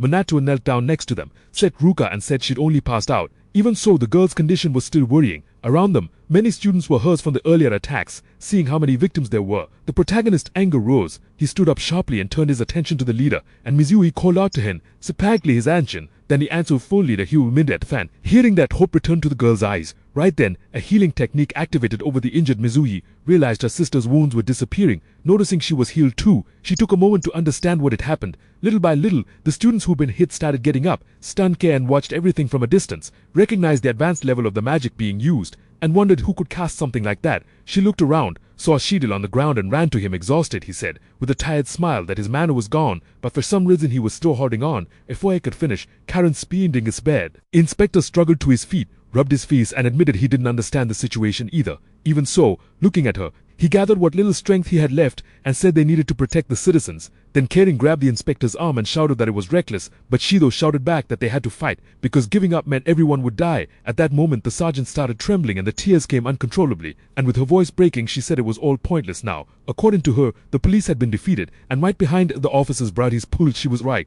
Further calling Shido, while Kering made it clear there would be no reinforcements and that they were surrounded by the demon leader's army. At the same time, the reporter, overwhelmed by panic, announced that the entire police force had been defeated and declared that this was the end. The three boys who had been mocking earlier, now washing silence, terrified as the reporter said the magical nobility was useless and screamed that everyone was going to die there. Soon the retirees following the news were gripped by fear too, because the reporter said there was nobody left who could fight the demons, but the only one still standing was Maneto. At that moment, the surviving officers noticed him, and Karen shouted in shock when she saw the student moving toward the monsters, while Shudo, tense, yelled at him to get out of there. Even so, Maneto ignored the warnings and kept walking without hesitation toward his opponent. Out of patience, the NC said the demon leader had gone too far. The monster reacted by releasing an oppressive energy and started repeating, faster and faster, that he was going to kill. Hearing that disturbing voice, the students were frozen in fear. The remaining cops lowered their eyes too, unable to react. Suddenly, the powerful explosion hit the boss. The attack came from the protagonist, who ordered him to shut up. When the energy faded, the monster roared and unleashed even more power. Magic seals appeared around the remaining beasts, and then streams of dark energy spread in every direction. Faced with that, the protagonist stayed calm and decided not to show any tension so he wouldn't spare the others. The next moment, a wave of energy surged toward him. Even Inspector Shido thought he'd been hit. However, magical barriers appeared around the students and absorbed the attack. Those protections were created by the protagonist himself, who spread his arms and used a huge part of his strength to defend everyone. At the same time, non-stop attacks slammed into the demonic boss, making the monster scream in pain as it got hit again and again. Seeing that Shido was completely stunned and couldn't react, he could only wonder who that student really was. Meanwhile, the reporter was glad correctly in his sight, suggesting that was the right day. A water magic attack destroyed the camera. The strike came from Mizushi, who in her thoughts realized her mentor had always been hiding his true power. Minato didn't slow down and kept attacking the enemy without stopping. Seeing that, the three students started shouting, confident they'd be saved. Suddenly, three magical beasts appeared in front of them, spreading panic. Before they could react, the creatures were taken out by precise magic attacks. The ones responsible were Inspector Shadow and Sergeant Karin, who with a lot of effort said they were ready to help the MC. Noticing that, the protagonist gave a faint smile and thought modern police were doing their job well, and he went back to focusing all his attention on the constant attacks against the demonic boss. Suddenly, the monster lifted its head and let out a furious scream, making its energy grow in a terrifying way. The next instant, magic seals appeared, signaling a much more dangerous attack. Seeing that, Shido shouted, recognizing it was 6th level magic, something restricted to the magical nobility, and admitted there was no way to face that head-on. With them hesitating, the Mage activated the 6th level skill called Dragon Flame. The students were terrified, while the reporter and the cameraman clung to each other. Overwhelmed by fear, Karen instinctively shielded a smaller girl while Shadow spread his arms, trying to protect wherever he could reach, even knowing it would be useless. The power of that magic was way too much for any normal protection, making the remaining students stumble back, crying and drained. Hugging one of the students, Karen prayed silently that everyone would survive. Watching the scene, Shuro thought that no matter how strong the protagonist was, there was no obvious way out. The only one who believed the MC's protection without strength thou was Nizo-Abe. Looked at her mentor without fear and thought to herself that he would win. Maynard raised his head and stared at the enemy coldly, realizing that despite being huge, the demon was slow and concluding that using 6th level magic had been reckless. After that assessment, he held out his hand and realized that 2nd level magic alone wouldn't be enough, and at the same time decided he didn't want to draw too much attention. Right after, a powerful energy wrapped around him and 4 magic seals appeared in front of him. The MC activated magical synthesis. He used the 4th level technique, Sip and Storm. Seeing that, his student was blown away because she'd always believed in Minato. Soon the energy quickly transformed into a creature made of water. Shido was stunned and wondered if that was really magical synthesis. At the same time, Dragon Flame took the form of a creature of fire. Then the two forces collided head-on. Kicking off a brutal clash, the water serpent surged forward with precision and grabbed its opponent by the neck. At that moment, the boss started repeating the word kill non-stop, powering up the attack even more. Even so, Minato led at the Tebi start. In a single move, the water serpent destroyed the Fagwang. Right after, it lunged at the demon and swallowed it whole. And just like that, it was over. Calmly, the protagonist thought the enemy had lost control from the very beginning. All that was left was the sign of its defeat. So Minato reflected that he expected a longer fight, but the boss was weaker than he looked. A little later, the surroundings returned to normal, and the threat completely disappeared. Then the MC thought that with the boss defeated, the catastrophe had finally ended, and in that moment, he concluded he could finally relax. At that moment, the students had shock, moment and he thought will is safe, and if Minato really defeated the demonic boss, but soon, everyone gets up celebrating the victory. Even the reporter and her assistant hug when they finally feel safe. Caring comforts a student, saying everything's okay now and that the disaster is finally over, while Shido stares at Kusanagi without looking away and says that's impossible. He asks how a mere student could stop the disaster all by himself, since not even nobles with 6th-level magic could beat the demon boss. Then the inspector collapses to the ground because his legs convulse their overload. Minato walks up to his student, telling her everything's been taken care of. She smiles and says she always believed in him. Really emotional, Mizuha thanks her mentor, happy.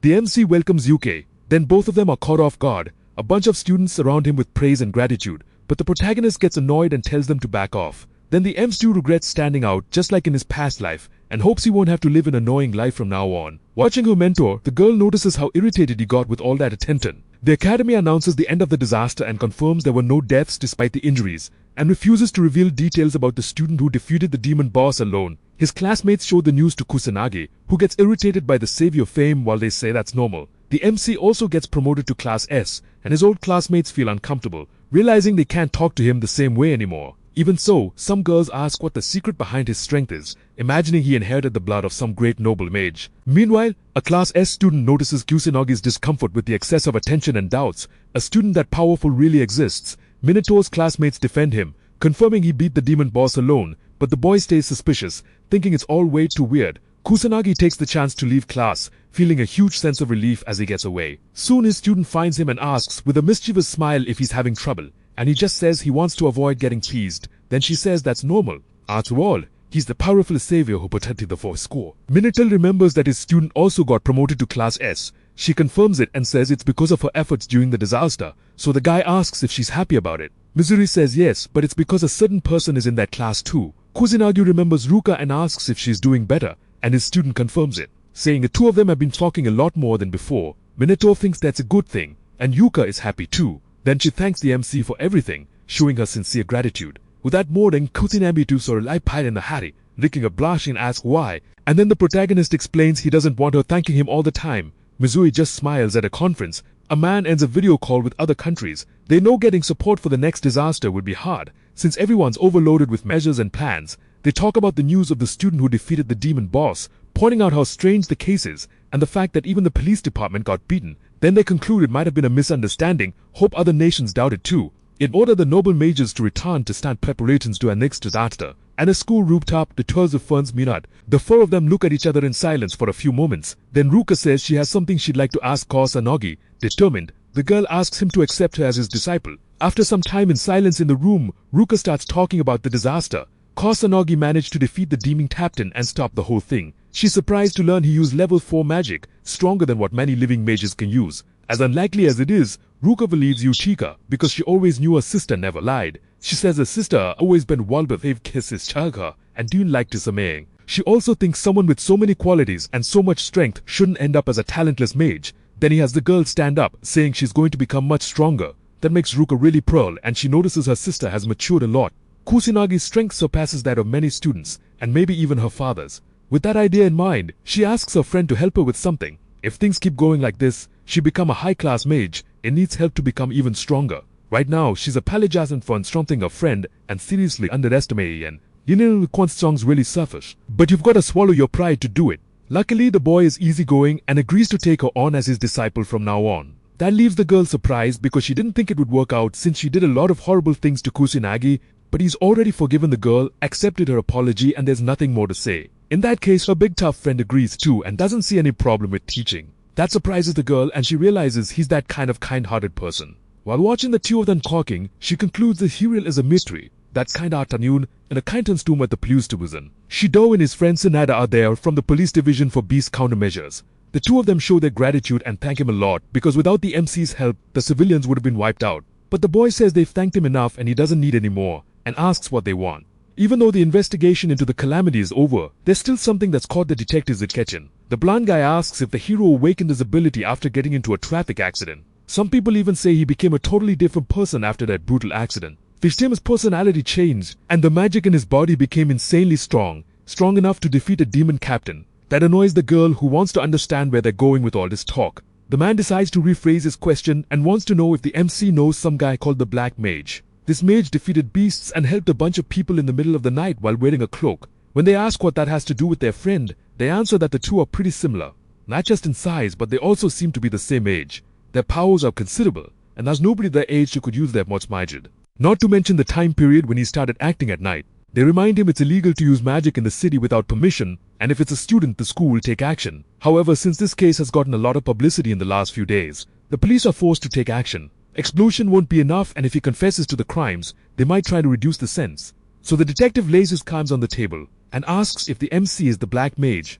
Without stuttering or getting scared, he says he's not who they're accusing him of being. Without stutter stemming, a blind guy who using him realizes the tuing ascend posing. With that, they thank him for the meeting and start to leave. As he walks out, he reflects that the MC isn't an ordinary student and definitely has something different about him. His detective friend is sure Kusanagi is the mage because of a bunch of similarities. Even so, she can't tell anyone about his real identity, because the MC is a good person. On one side, the blind guy wants to find out more about the secret identity, and on the other, the girl wants to hide it. Then the teacher starts introducing the students who are joining her S class from today on. The class gets curious to learn more about the boy to the student, the big demonic villain. On the other side, the girls also want to know more about the blue-haired girl. Out of patience, the teacher asks everyone to sit down so class can finally start. All of this was really exhausting for the MC, who didn't want to stand out at all. Right now, a very pretty red-headed girl wants a bit of the protagonist's attention. Strategy 21. Once again, the hero ends up on the rooftop to have a private talk with someone. When she thought she'd be doing solo training, the girl nuances Minoru is in the same place too.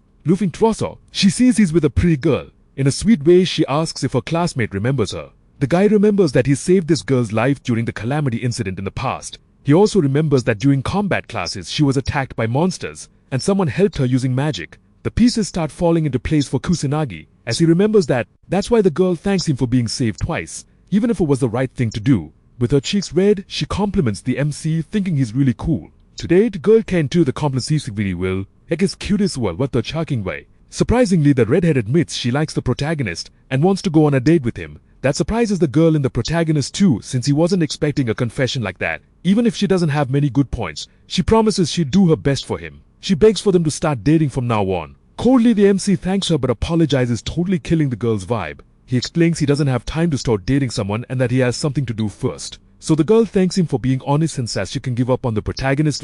He even saw what she was, so when you can tell she's crying without letting anyone see. Then Yuika gets found out and they ask her to stop hiding against the wall. Her manic control is so bad it looks like it's spread all over the rooftop, so it's really easy to notice.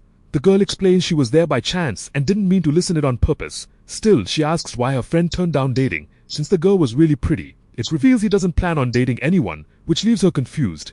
Even though physically they're in the same school year, he thinks their ages are very different. Somehow his friend feels relieved hearing that. He doesn't understand why. Even in the how leaves out the school stairs, she keeps thinking about how her friend doesn't plan to date. The MC tells her to focus a bit more on manic control training and practice more. Her plan is to give it her all and get strong enough that the protagonist notices her. At night, the number of monsters still hasn't gone down, even though the calamity is over. A girl is running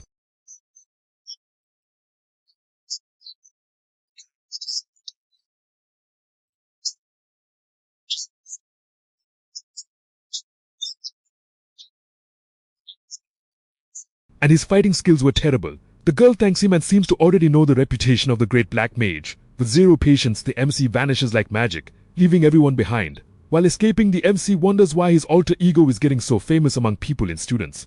At school, they say this so-called amateur mage acts at night, and it seems like people love gossiping about him. That happens because this guy has become a popular topic on the internet recently. The digital illiterate doesn't even know what internet means, and turns it a fishing net. It's really weird for someone that age not to understand technology and not know how to use phones. The girl explains you can find anything on the internet, and that information spreads like lightning. Then their classmates start explaining to the MC how to use a smartphone. Super excited, he finally announces that he managed to open the app. Now he can use the network and thinks that is really easy. Ruka remembers the promise to train and wants to know when they're going to start lessons.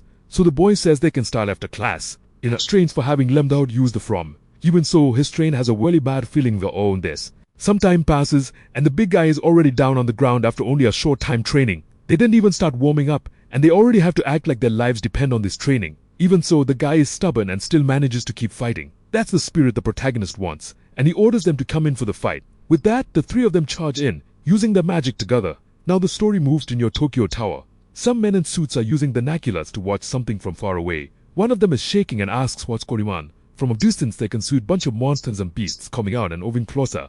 Trimmy 22. After the training, the trail looks pretty tired and like they've given up.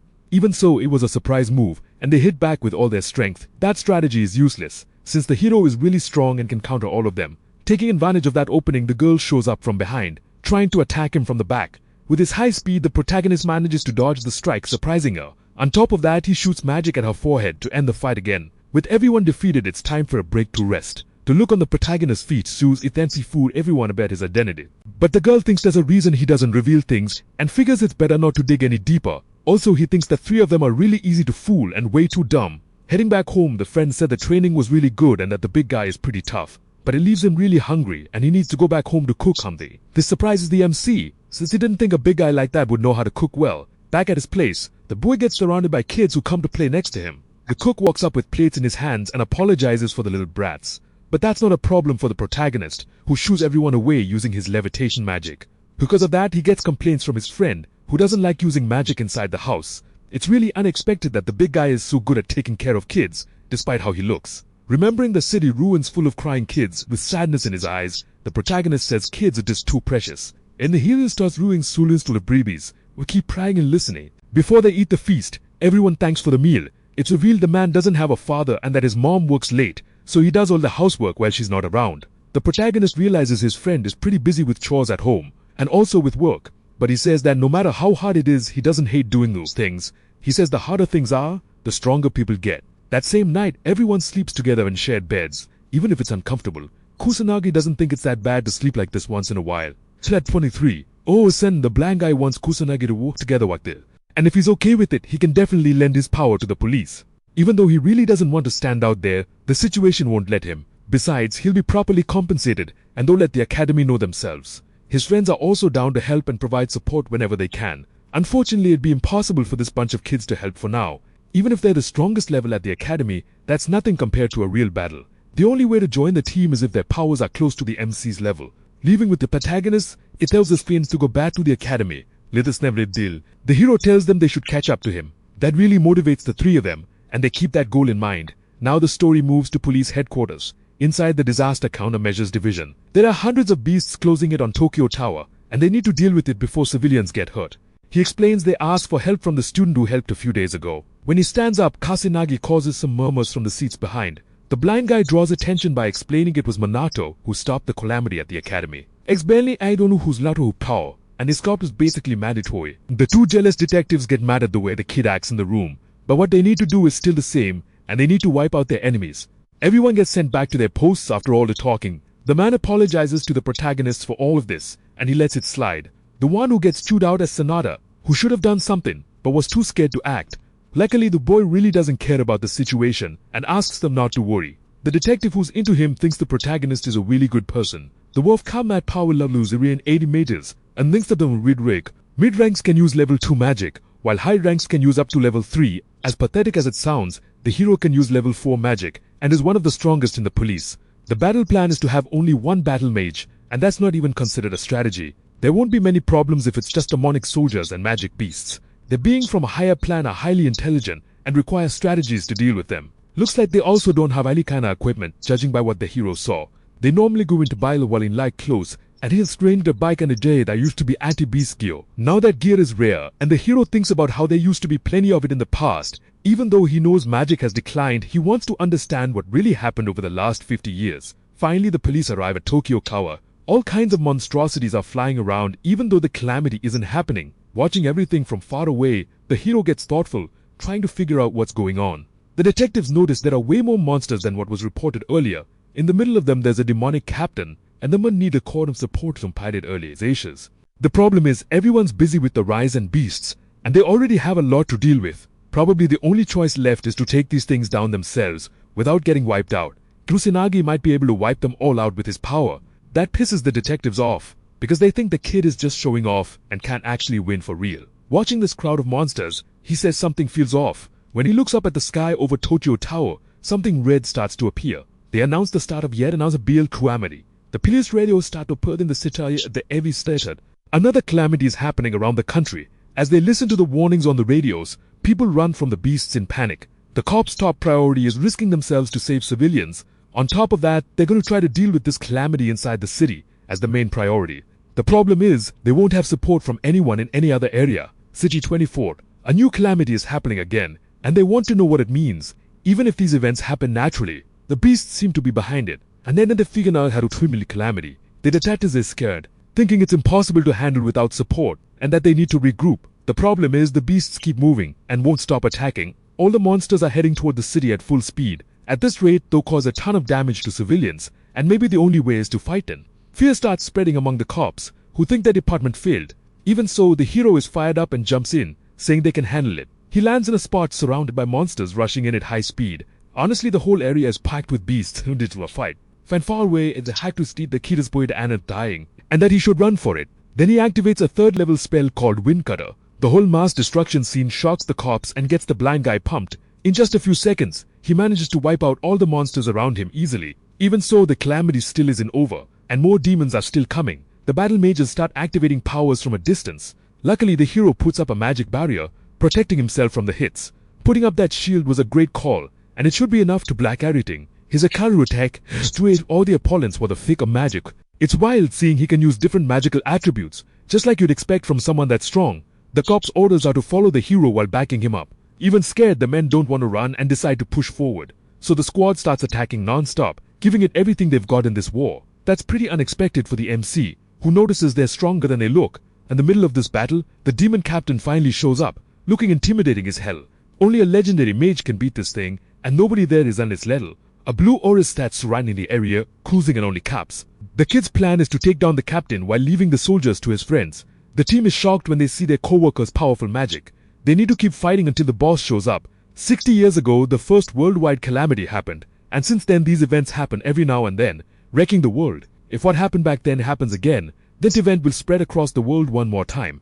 Luckily, he's here this time, and he's not going to let humanity get wiped out. A monster corners the detective and lunges with a quick attack. Luckily, the protagonist was there to save the day again, using Roulette spell. This has happened before, and it feels just like that time. She thanks Kusanagi for the help, and he asks if she's okay. That worries the boy because he realizes it's happening again and his identity might get exposed. Questions start popping up in the girl's head because she wants to understand how he got so strong. The problem is, her friend might hate her if she asks something that invasive. Trying hard not to think anything weird, she's caught off guard by explosions. While she was distracted, monsters close in. But the hero uses his magic to destroy them. This person's role injures she apologizes again. Looks like she can't use combat magic and needs to stay by the hero's side. The kid seems way more like an adult and doesn't act like a student at all. Somewhere else in the battle, the detectives keep using their magic when they're caught off guard. They can't stop shaking for some unknown reason. Right then a demon captain shows up, giving off purple magic. This is another variation of the species, and it seems even stronger than the original. Discouraged, the men don't know if even powerful mages could beat this thing. And all of this, the Führer doesn't even flinch and fear it, and stays calm. And they warn that there's no way to beat this thing, no matter how strong the kid is. Even so, he's confident in his skills and says he can win. All of a sudden, the cop notices the shaking has stopped. The girl is rooting for Kusanagi and wants him to win this fight. Maybe he's got the strength of a noble mage, if he can beat this stronger captain type. As the one-on-one fight gets closer, the blind guy wants to see how far the protagonist's strength really goes. Trenching 25. These soldiers need to go all out until the Fandibas is to fee. To kill Pony's wife is in the distance to go all the gates. The captain is the one who starts the fight, activating a powerful fire spell. Even so, the hero doesn't even move, and realizes the explosion happens behind him. This monster's strength is ridiculous, and it's only level 1. Seeing the hero came out alive, they want to understand who he really is. No lies, but all they need to know is that he's just a normal student. Then he starts giving off a blue magical aura during the fight. All that's on the demon's mind is taking down the strong human in front of him. As they fight, they can't believe this thing is level 6, and that it shouldn't be possible to beat it. The kid gets stuck, not knowing what to do, because he wants to avoid his allies getting hit. All the beasts start activating a purple spell at the same time. Strangely, they're all working together, and sync with something bigger. Scared, the girl warns Kusanagi to run as the impacts get closer. Even so, he doesn't move and uses his magic to hold back the attack, putting out all the fire with the water he formed. When the purple beams close in, a sub-barrier manages to protect him at the last second. The boss gets annoyed when the hero asks, and that's it. Anyone that's confused about gears and what has happened in the battle. Only a noble mage can use a level 6 spell. It's a very advanced remote activation technique. The most surprising thing is that he used a second type of magic at the same time. Normally you can only use one spell at a time, and there's a cooldown before you can use a different type. Using one type of magic is already really powerful, but using two at the same time could mean the kid is stronger than a noble mage. The detective's gut feeling wasn't wrong, and he really is the person he's been looking for. The great and powerful Ichikami Manado. When the master gets closer, he thinks the place is way cunning and must look for none of Baron. Activating his level 1 skill, he easily throws the captain really far away. Then the battle moves to the skies, where nobody can get close. He does that so he won't get help from anyone and can fight alone. Now that he's away from everyone, he's happy because he doesn't have to hold back his power. He can easily dodge the attacks the big beast throws at him. He takes a hit that sends him flying back, but activates a spell that keeps him in the air. Once again, the monster tries to throw its fire magic at the protagonist, who watches it all without fear. That huge fire noise fawns. Then the boss hurls it at the protagonist with a purple aura. This time, he lands the hit and watches the opponent fall to the ground while he floats in the sky. But that wasn't even close to enough to defeat the protagonist, who gets up brushing off the dirt. Shocked, the beast wonders how that's possible, since that blow could take down anyone. Back on the battlefield, the MC thinks the best call is to go on for hand-to-hand combat. He closes in while winding up a powerful punch toward the demonic enemy. He also knows his enemy won't be able to land an attack on him. His punch is so strong it sends the demon captain flying dozens of meters away. When it gets back up after a hit, the beast can't believe a single human pat is that effective. Furious, it asks who the person in front of it really is. In a fighting stance, the kid says he can't rely on magic alone and that he's going to show some other tricks. This is the moment to show his own technique. Shark 26. On the battlefield, the hero is giving off several colorful auras with a smile on his face. Even his enemy is impressed by such huge, vivid magical power. That power brings a sense of calm, and the cops feel like there's something above them. Up in the sky, the MC focuses to use his powers as effectively as possible. Even so, the demon says the enemy can fight, and that human attacks are useless against them. He wants to see if that's true, so he moves toward the big beast. He manages to land a clean hit right in the enemy's chest, using all his magic. In the fight, the boy seems to be doing really well, and lands several solid blows on the captain. The belong guy is impressed since he didn't know the MC could stand out in hand-to-hand combat. After all, everyone knows human punches are basically useless against those evil beasts. Badly hurt, the enemy can't understand how the attacks were so effective. Normal attacks and weapons are useless against beasts, but things change when you use a huge amount of magic. Attacking while covering yourself in aura is a mix of martial arts and magical power. This fighting style is called magical martial arts. The captain still can't believe a mere human is managing to beat him. Furious, he charges in, yelling that he won't accept something like this. That was the chance the MC needed to unleash an attack so powerful it blew a hole through the beast's body. All the other beasts see their captain lifeless, body all blurred after being deceived. Because of the protagonist's help, the calamity finally stops and the detectives feel proud. There's still a problem and they need to take out the enemies left on the battlefield. At that moment, the boy thinks the rest of the work can be left to the police. The funny thing is, it had been a long time since he used that fighting style, and he was rusty. When he comes down to the ground, he notices the whole detective team standing right in front of him. They thank him for the job well done and for managing to defeat the boss behind this calamity. Because of that, they all salute Mr. Kusanagi Pikaza. For that day on, these finds calamity behind the wall, and thanks to the police and the mages, they managed to stop the worst from happening. Online, a lot of criticism was aimed at the government and the police, who let the public down. As people's anxiety kept growing, someone brought up the Black Mage. People are happy to know there's a hooded guy out there to save them and defeat the beasts. In the classroom, people are curious about how the last calamity was stopped and what kind of power the MC used. All that chatter really annoys the boy, since he doesn't like standing out. In today's class, the teacher also voiced the tweet about the event that recently happened in Tokyo Tower. She says there's a very experienced student in the room, looking straight at Kusanagi. At that moment, the police show up in the classroom, asking to come in. The detective says she got permission from the principal to do what she needs to do. Once again, they need to borrow the protagonist's power to solve problems. That annoys the boy, because he knows this kind of thing can make the police look unreliable. On top of that, it's uncomfortable noticing all the students staring right at him. With no choice, he has to understand what he's getting dragged into. And that's why he will go to soy. Has calamities and dispopping him around the world. The legal majors and organizations are getting more active every day. The police don't have as many people anymore, and need the protagonist's help since he's the strongest. Next time, the boy wants to be contacted by phone to avoid all this mess in the classroom. The woman explains they want the protagonist to defeat the beasts that are showing up in a nearby area. They were going to go together by car, but it's already too late, and there won't be enough time. So the hero uses his magic to go ahead first, at high speed. You can see the city is completely destroyed and the ruins. Two kids are alone in the middle of the wreckage, and the older brother swears to protect the younger one. Check 27. A monster's four-legged beast appears in front of the boys, roaring in anger. At that moment, the boys' plan is to run so they won't get attacked. But unfortunately, they fall to the ground, tripping over some rocks. The beast takes the chance to attack and bite down on its next meal. Luckily, the hero shows up at just the right moment to save the kids with his powers.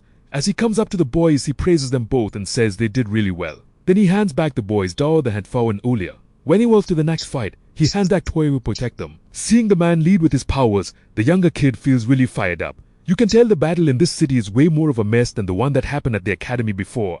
I'm like Shibuya, This place has lots of obstacles and people to save. With so many civilians running around, it'll be hard to use magic bullets without hitting someone. It's possible to tell beast magic apart from human magic, but you can't detect humans with no magic. The only way to save everyone is to patrol the area carefully. Where now the detective's focus is taking down all the beasts where the firefly lives Veskazi public. Then the man notices Kusanaga's presence. He was with them during the last calamity. The protagonist is there as police backup and asks how things are going. They still need to save half the civilians, but they can't reach the other side. Hearing that, the kid's plan is to check that other side of the city, which is impossible to access. The worrying part is there are reports of illegal mages in that area. There's no reason to worry about the protagonist, since they know his true power. Another officer doesn't get who this young guy is who managed to wipe out all the beasts in an instant.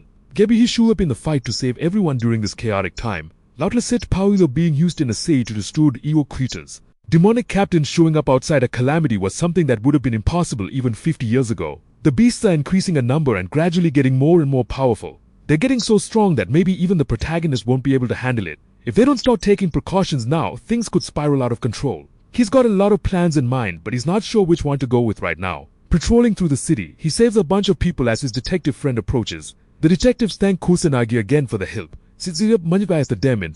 But detectives thanks to the police and firefighters. He was just doing a simple support job. That makes the officer like the boy even more and believe he's amazing. They apologize for what happened in the last calamity and admit they were acting out of anger toward the MSc. Calming things down, he explains it's normal for a student to act proud and that they don't need to waste any more time on it. That maturity from the hero impresses the officers, who thank him once again. The detective also thanks him and apologizes for relying so much on the protagonist, who's just a student. They need to call upon the plank to can attack the beast from this calamity. Suster gains storm. At that moment, the two brothers show up and draw attention. They thank him for the help earlier, making the MC happy they're safe. The younger kid asks if Kusanagi is the great mage, and his brother apologizes for that. Looking at the doll in the kid's hand, the MC says yes, he's that mage, hyping the kid up even more. He says he already knew it. In the past, the MC is confused by the idea of them making dolls of him, saying nobody would want to buy that. His friend says those items matter to kids who need support in their hearts. A nerd says those kind of things will go down in history for the net when hard years, and asks permission to do it. And the present, the MC understands what his friend meant, but he knows dolls don't have the power to save anyone. The real great mage is the one who's truly needed in times like this. Now the story moves to somewhere in the capital. People are talking about what they know about the Black Mage. Koroya Kuto is the president of the mage guild called the Black Rebellion. An illegal mage who isn't part of his guild must mean he's against him. And a threatening tone, he asks his henchmen if he's right. The orders are to find out the running guy's will attending. And Tanavadi doesn't commit to use military force to do it. The guild manager shows up and asks if they can eliminate him if he refuses. Honestly, these people are even worse and want to torture the MC before taking him down.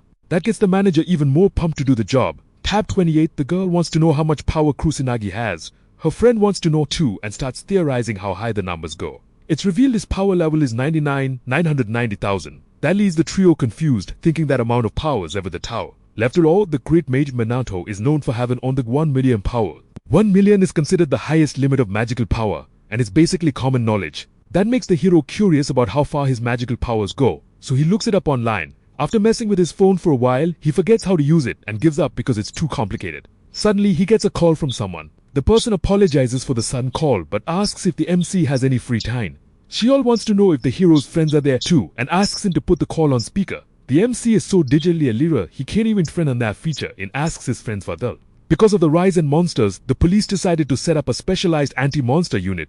It'll be called the Special Magic Team, and they want Kusanagi to be the captain of that specialized unit. That kind of title is something a lot of maidens want, and even Minato wouldn't turn it down. But surprisingly and totally against expectations, the protagonist refuses the position. Before typing the subject, Shido wants to explain what he's thinking. He says there are too many problems, and the police can't handle them all. And in the current situation, they can't defeat the monsters and they're on.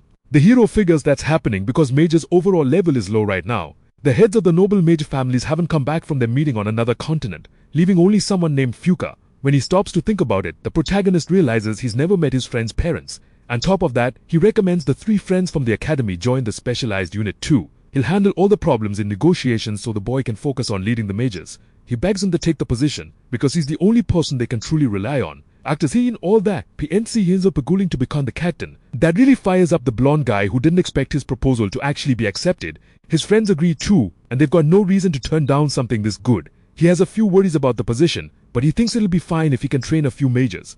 The newspaper reports that criticism toward the noble mage families has been growing. Besides abandoning their duties because of the disaster at the school, they're also slow at taking out the monsters. In a very luxurious room, the butler comes in saying he received documents from the Metropolitan Police. The man reads about this so-called special magic unit and thinks they're just useless people doing pointless stuff. But maybe it'll be enough to shut the public up. Arrogantly, he tells the butler to call his idiot son to his room. The story now moves to the meeting to form this special team. They explain there were candidates but applications weren't submitted, and if they get good results, more will definitely come. You could already tell that would be the case, since a team led by a student could cause problems. Then the detective hands something directly to the protagonist.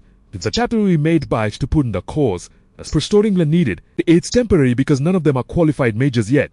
With that, the student treatment is over, and everything will be left to the captain. The boy thinks about how it's been a long time since he led people. In front of them, he introduces himself, says he'll be the captain of this unit, and says he wants to promise something. His promise is that he'll make all of them stronger even than the noble mages. That shocked everyone in the room since noble mages are insanely powerful. Seeing that nobody believed him, the MC decides to prove it. So he asks if there's any power measuring device at the station. In that power measurement room, the first ones to take the test are Ruka and Ryuji. They both fire their power into the machine, which apparently absorbs it. Before their magic power wins 10,000 and 8,000 respectively. Bernada must have powered up.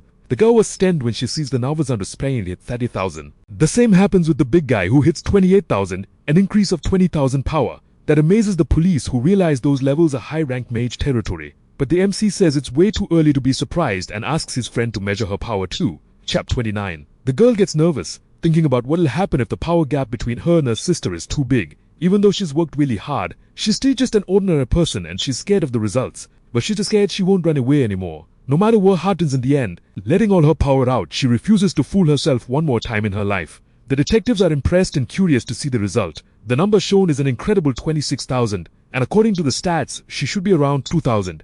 According to the protagonist, it's possible to raise magic power like that, but she shoots back that actually. You need talent. The only thing you really need is to work hard and never give up. He pats his friend on the head, saying he's really proud and that she did a good job. Her sister is happy seeing that, and the pet get praise too. That's what Judith spats in Rook out, since that kind of thing is normal in the Museum of Family. Even so, the protagonist insists on praising her for the good work she did. He says he always knew his body was something else, and that he doesn't know fear because he's brave. His friend gets kind of annoyed and says she's not a kid. That scares everyone for a second, but they're relieved she wasn't actually mad. If the first time this girl's ever gotten a pat on the head, and not even her dad used to do that, someone shows up saying they've been looking for them for a while and wants to welcome them. The detective didn't know who's coming dead, for someone changed a while. This is Mr. Sharpler, a noble mage from the Fokker family. They had no choice but to ask a noble for approval, and they were forced to enlist everyone. This family ignored the requests when the school went into disaster mode and would rather keep quiet. Chubby doesn't get why Japan's magical leadership team is made up of just students.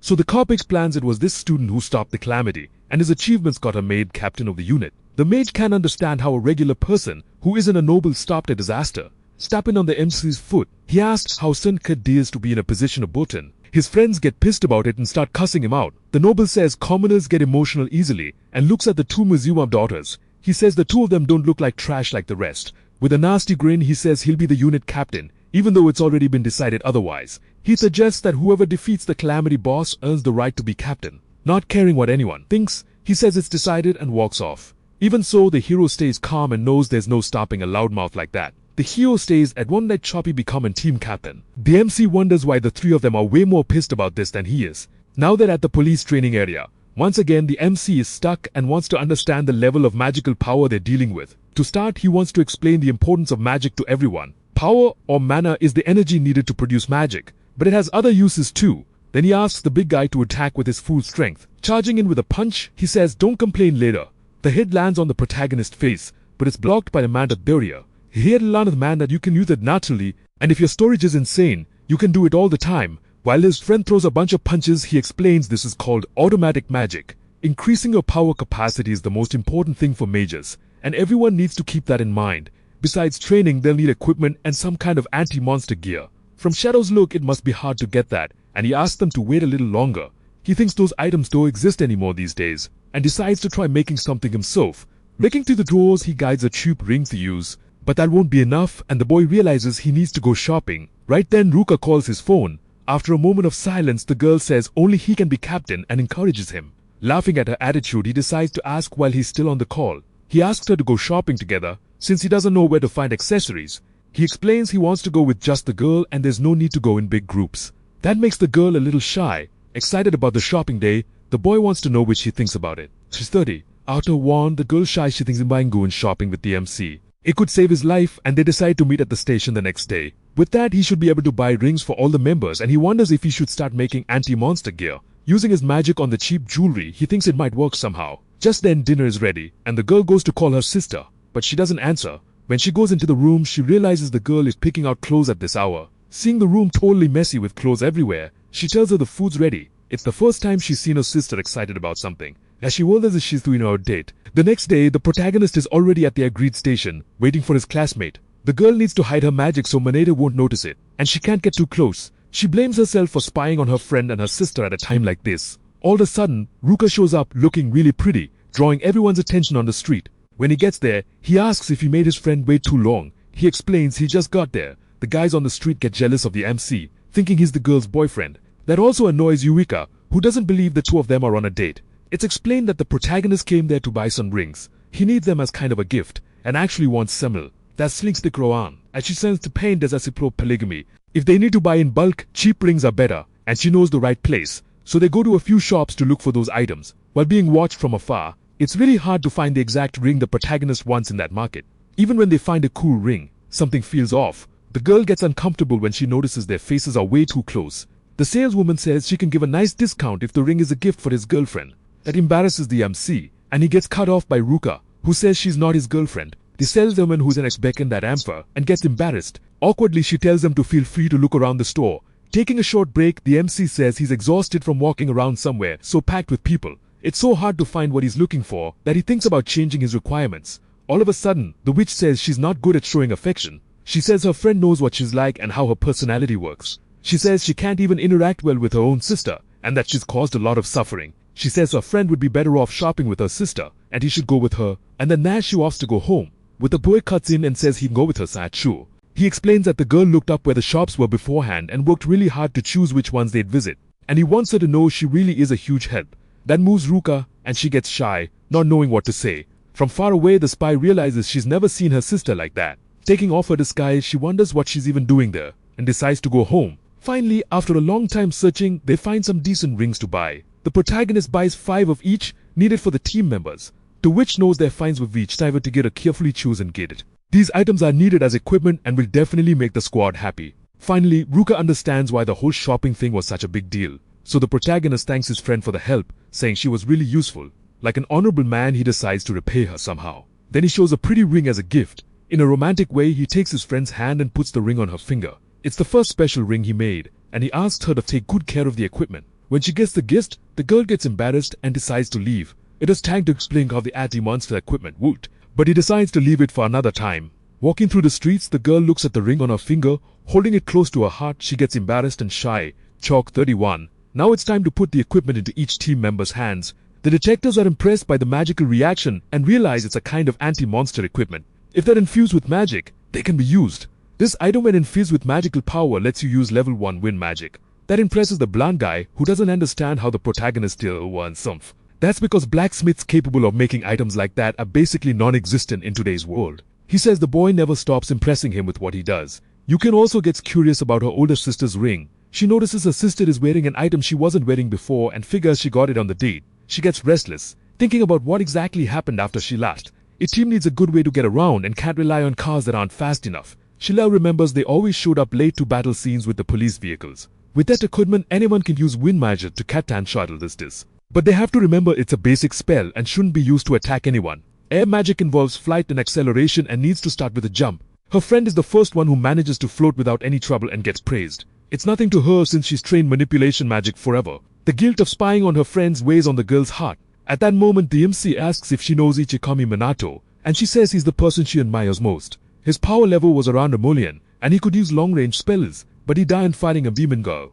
After that, the 1 million Mage is left, and the nobles and the Mizuha family helped bring things back. Back then, there were no records about the remaining magic, so they had to rebuild the research from scratch. The death rate among mages was high, but there should still be some books stored away. The protagonist remembers hiding several in different places, getting ready for the future. One problem is that modern magic knowledge is shallow and full of mistakes, and the magic level is low. He wonders if it's just coincidence, or if someone is behind all of it. The girl wants to know if her friend is okay and says she's there to listen, even if there's no galindal. He says that just her feelings are already enough and that she's helping a lot. There's still the black mage problem, and considering the chance of getting the girl involved, it's better not to bring it up. And if she ends up finding out the MC is the admired Monaro, she might even pass out. She believes she's still not reliable, but that will change if she gets Strandnut. Her plan is to keep giving it her all. A week goes by and the unit captain is training everyone. The detective casts a level 2 holy spell. Shidu casts a powerful level 3 lightning spell. Tobikai casts a level 3 elf spell, betting Rax Reindel. The sisters also cast level 4 spells with their water manipulation.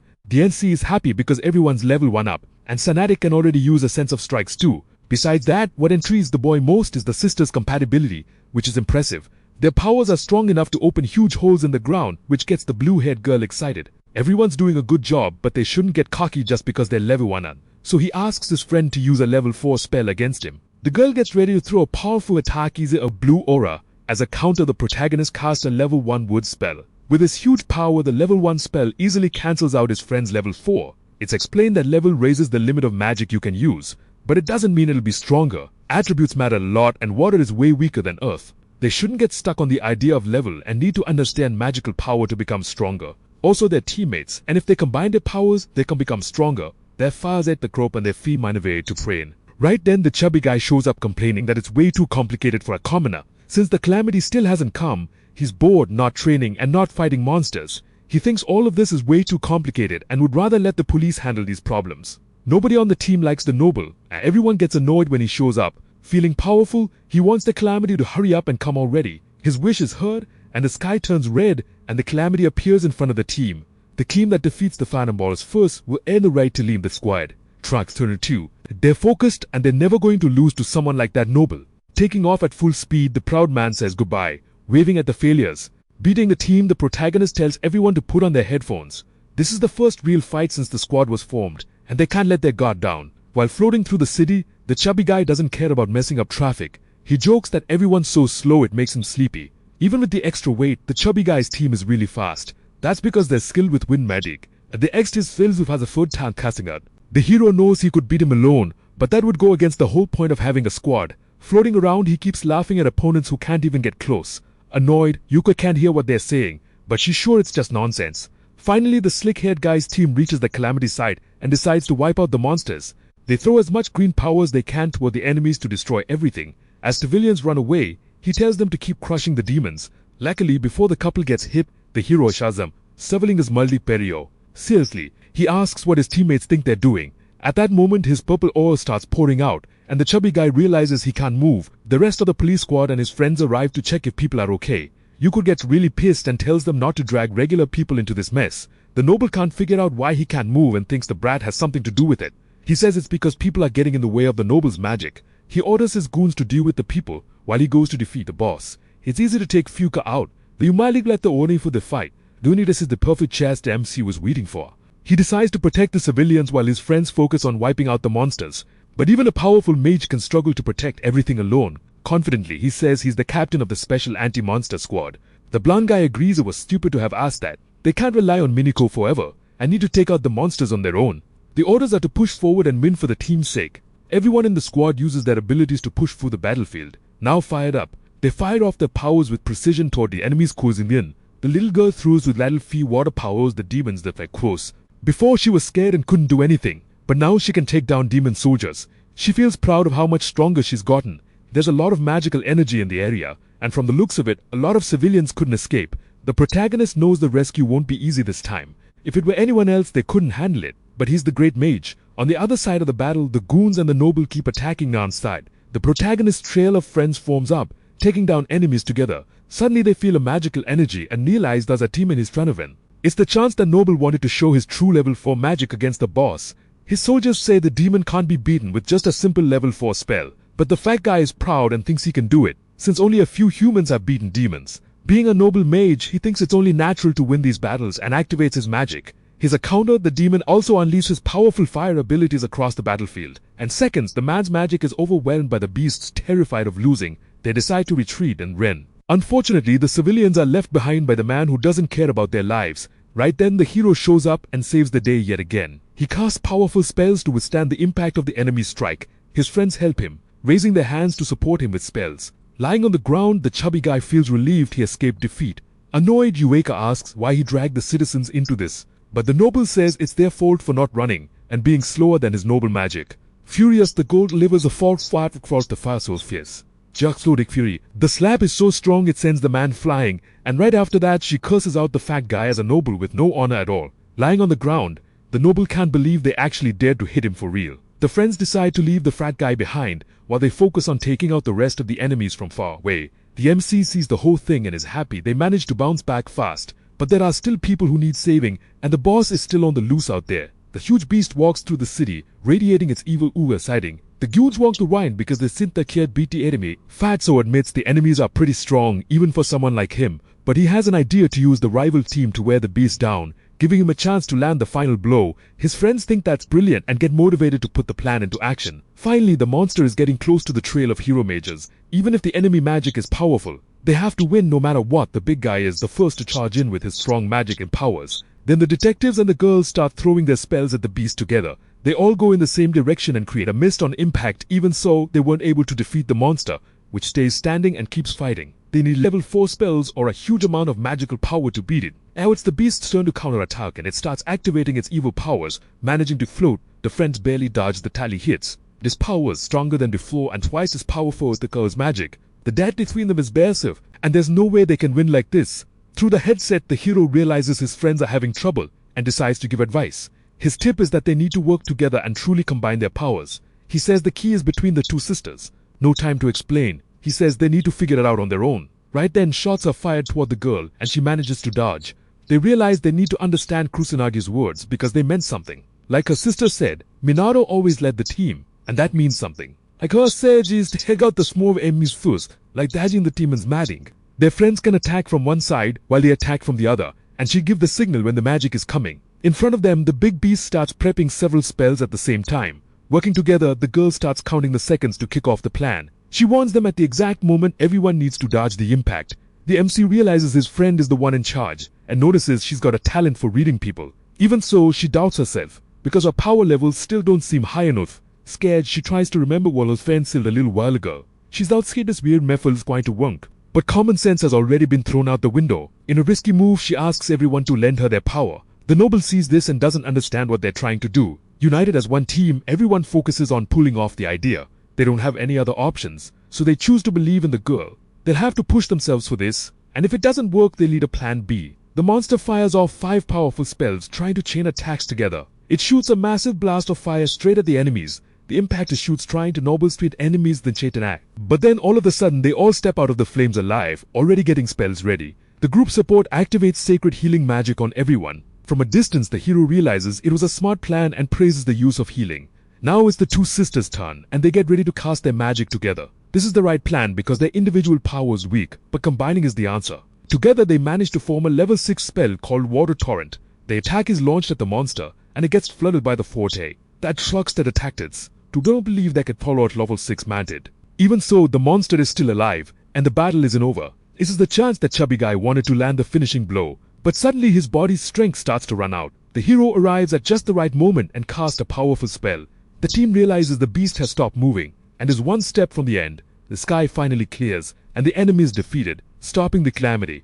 Out of energy, the girls collapse to the ground. All of a sudden, their mana is completely drained, and they can't even move. And so, they're happy they managed to save the day Naganon, chant Tarifu. Everyone gets congratulated by the protagonist, who praises the good work stopping the incident. This was the team's first official mission, and they did really well. Just from watching, he can tell everyone's getting stronger, especially Yuka, whose growth is incredible. Her instructions were on point, and combining the spells was a good call. She even says she didn't know anything about it, and only just learned the name of that technique. When he realizes she didn't know it before, the protagonist can't figure out how she pulled it off. It's explained that before faxing advised the MC Kane, and to react for Shimpulishan, the hero thinks the girl might be even more extraordinary than he expected. Still, she did great, and she was especially good in that role. The harmony between the two sisters played a big part in the mission. Turning on the TV, the general explains the team was created to strengthen the response to the rise and demons. One of the reporters says the leader is a student who stopped the calamity at the academy and asks if that student. The one who answers is Shidu, who introduces himself on TV. He confirms the squad leader really is a student. Just like Tribu Win saying, that's towards the press who can't believe Ivan to confirm the position. But it's explained that he has enough power to surpass even the noble's magic.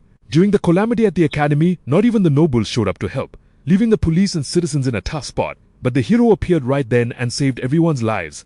That's why Shidu is convinced he's a savior and that he'll help in this new era. From a distance, the MC didn't want them making such a big deal, Alvin. That kind of claim is risky and could even cost him his position. But they mentioned that some clans were on other continents and really were negligent about their calamity. So in that fixed decision mission, that Denver says that noble finance are important, and that creating the team doesn't take away their role.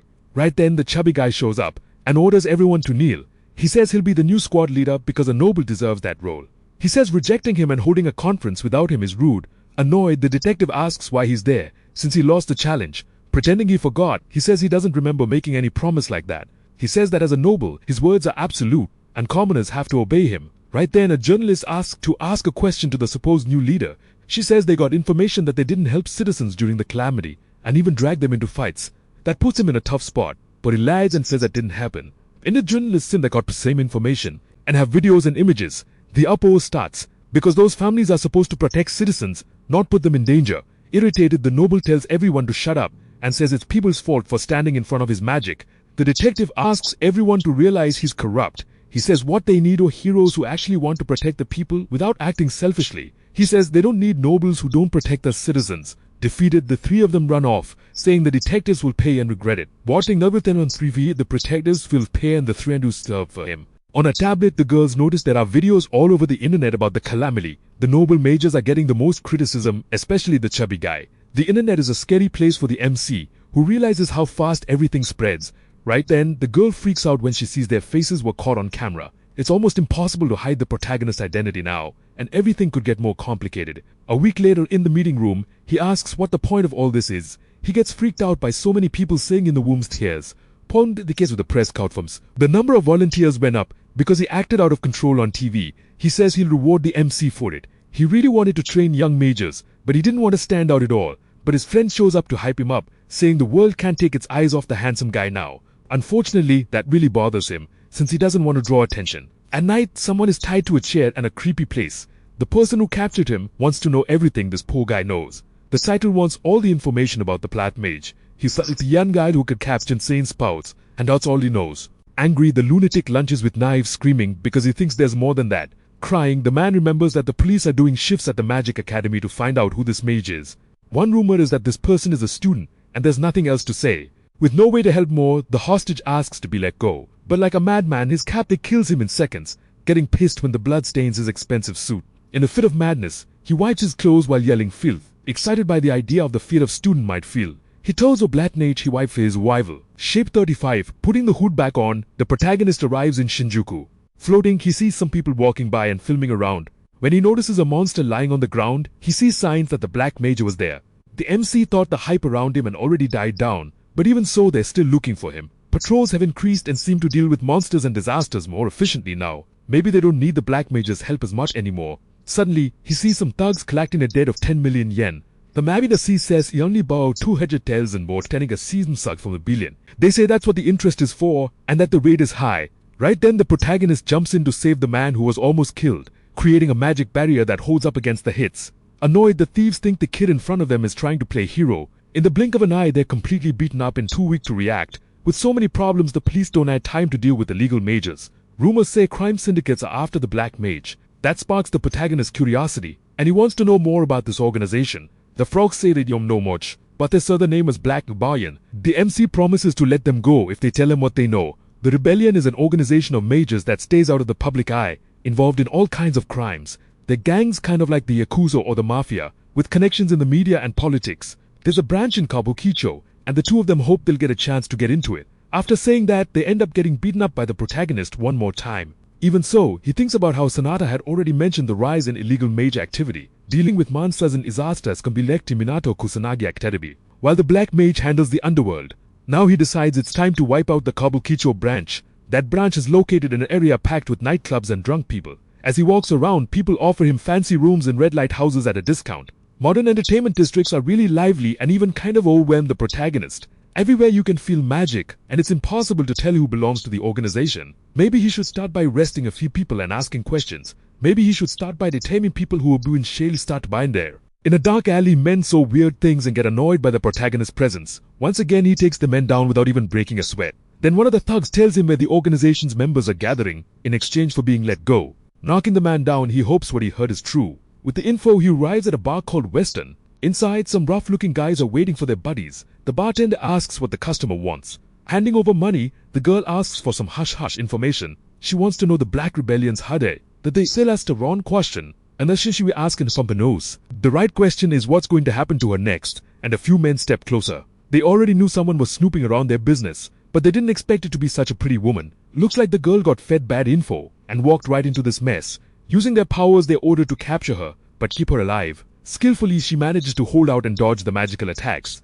Her plan is to find a way to escape the fight, but unfortunately she gets hit by a fire spell and slammed to the ground. The thugs say they don't care about tough girls, imagining doing messed up things to her. About to be defeated, she apologizes to some people for not managing to solve anything. The moment a man comes over to do something sketchy, the MC walks in. Ignoring the commotion, he walks up to the counter. He asks the bartender if the members of that underworld organization are there. A thug comes up behind him and as if he knows the mess he's in, the guy tries to attack while talking trash, but our boy drops him with one punch. The thug goes flying, slams into the wall, tries to stand, then blacks out. The other thugs and the girl just stare. The purple-haired woman is stunned. No normal person hits that hard, and she has no idea how he did it. She wonders if it was magic, but she never saw him cast anything. Kusanagi is at least glad the entire led him to some low-level mage thugs in this western clad. They found plenty of weak mage punks here. Kusanagi calls them pathetic for jumping one woman. The thugs get scared, but they still think their numbers give them a shot. One thug tells everyone to rush him at once since he's alone. They fire off several flame attacks and our boy tries to just dodge.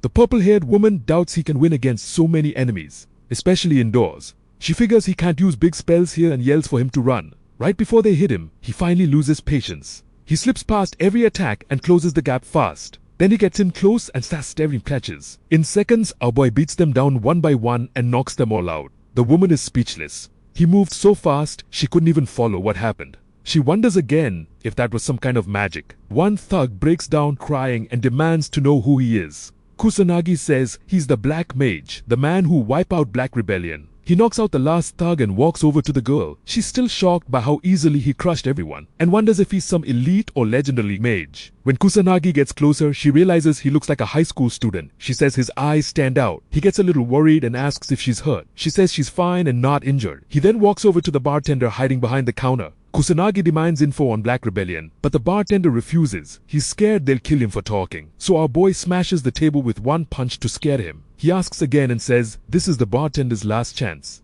Terrified, the man decides to talk. He says Black Rebellion's main base is in Tokyo. With batters over, he's at outside Kabukicho. He's heard the Kabukicho branch boss is someone no one should cross. The leader is a mage with huge underworld influence. Some even say he pulls Japan's strings from the shadows. Kusanagi asks about the branch location, but the bartender squares he doesn't know. Small fry like him only get trash jobs and no real info. Kusanagi is disappointed and back to square one, so he decides to hunt down more illegal mages for clues. As he turns to leave, the woman starts to and thanks him for Sivan. She says she can't imagine what would have happened if he hadn't shown up. He tells her not to worry since he was just passing by, but also says this happened because she put herself in danger. She calls him harsh, and he says she's right. He's only harsh with adults. She guesses he's going after Black Rebellion and asks what he plans to do when he finds them. With a cold look, he says he'll destroy them. She sees he means it, but still doubts he can wipe out the whole gang alone, no matter how strong he is. Since she can't do it alone either, she makes him an offer. She asks him to join her. She says she's a detective with good connections and access to useful info, even if she lacks his strength. She's also shocked the Black Mage is way stronger than the rumors said and thinks teaming up with him could help her reach her goal.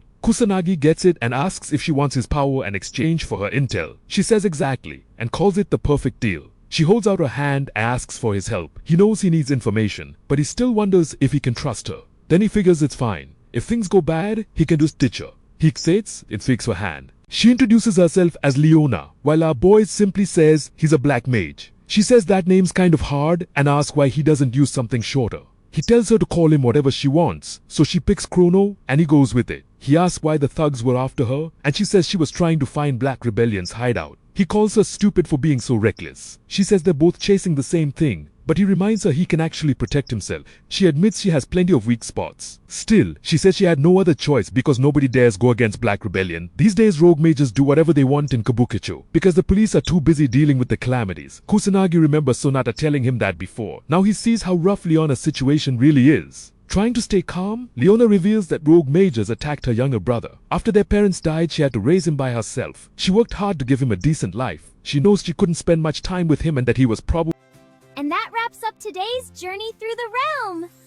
If you enjoyed this tale, be sure to pain face and comment your favorite moment and subscribe to become a true realm warrior.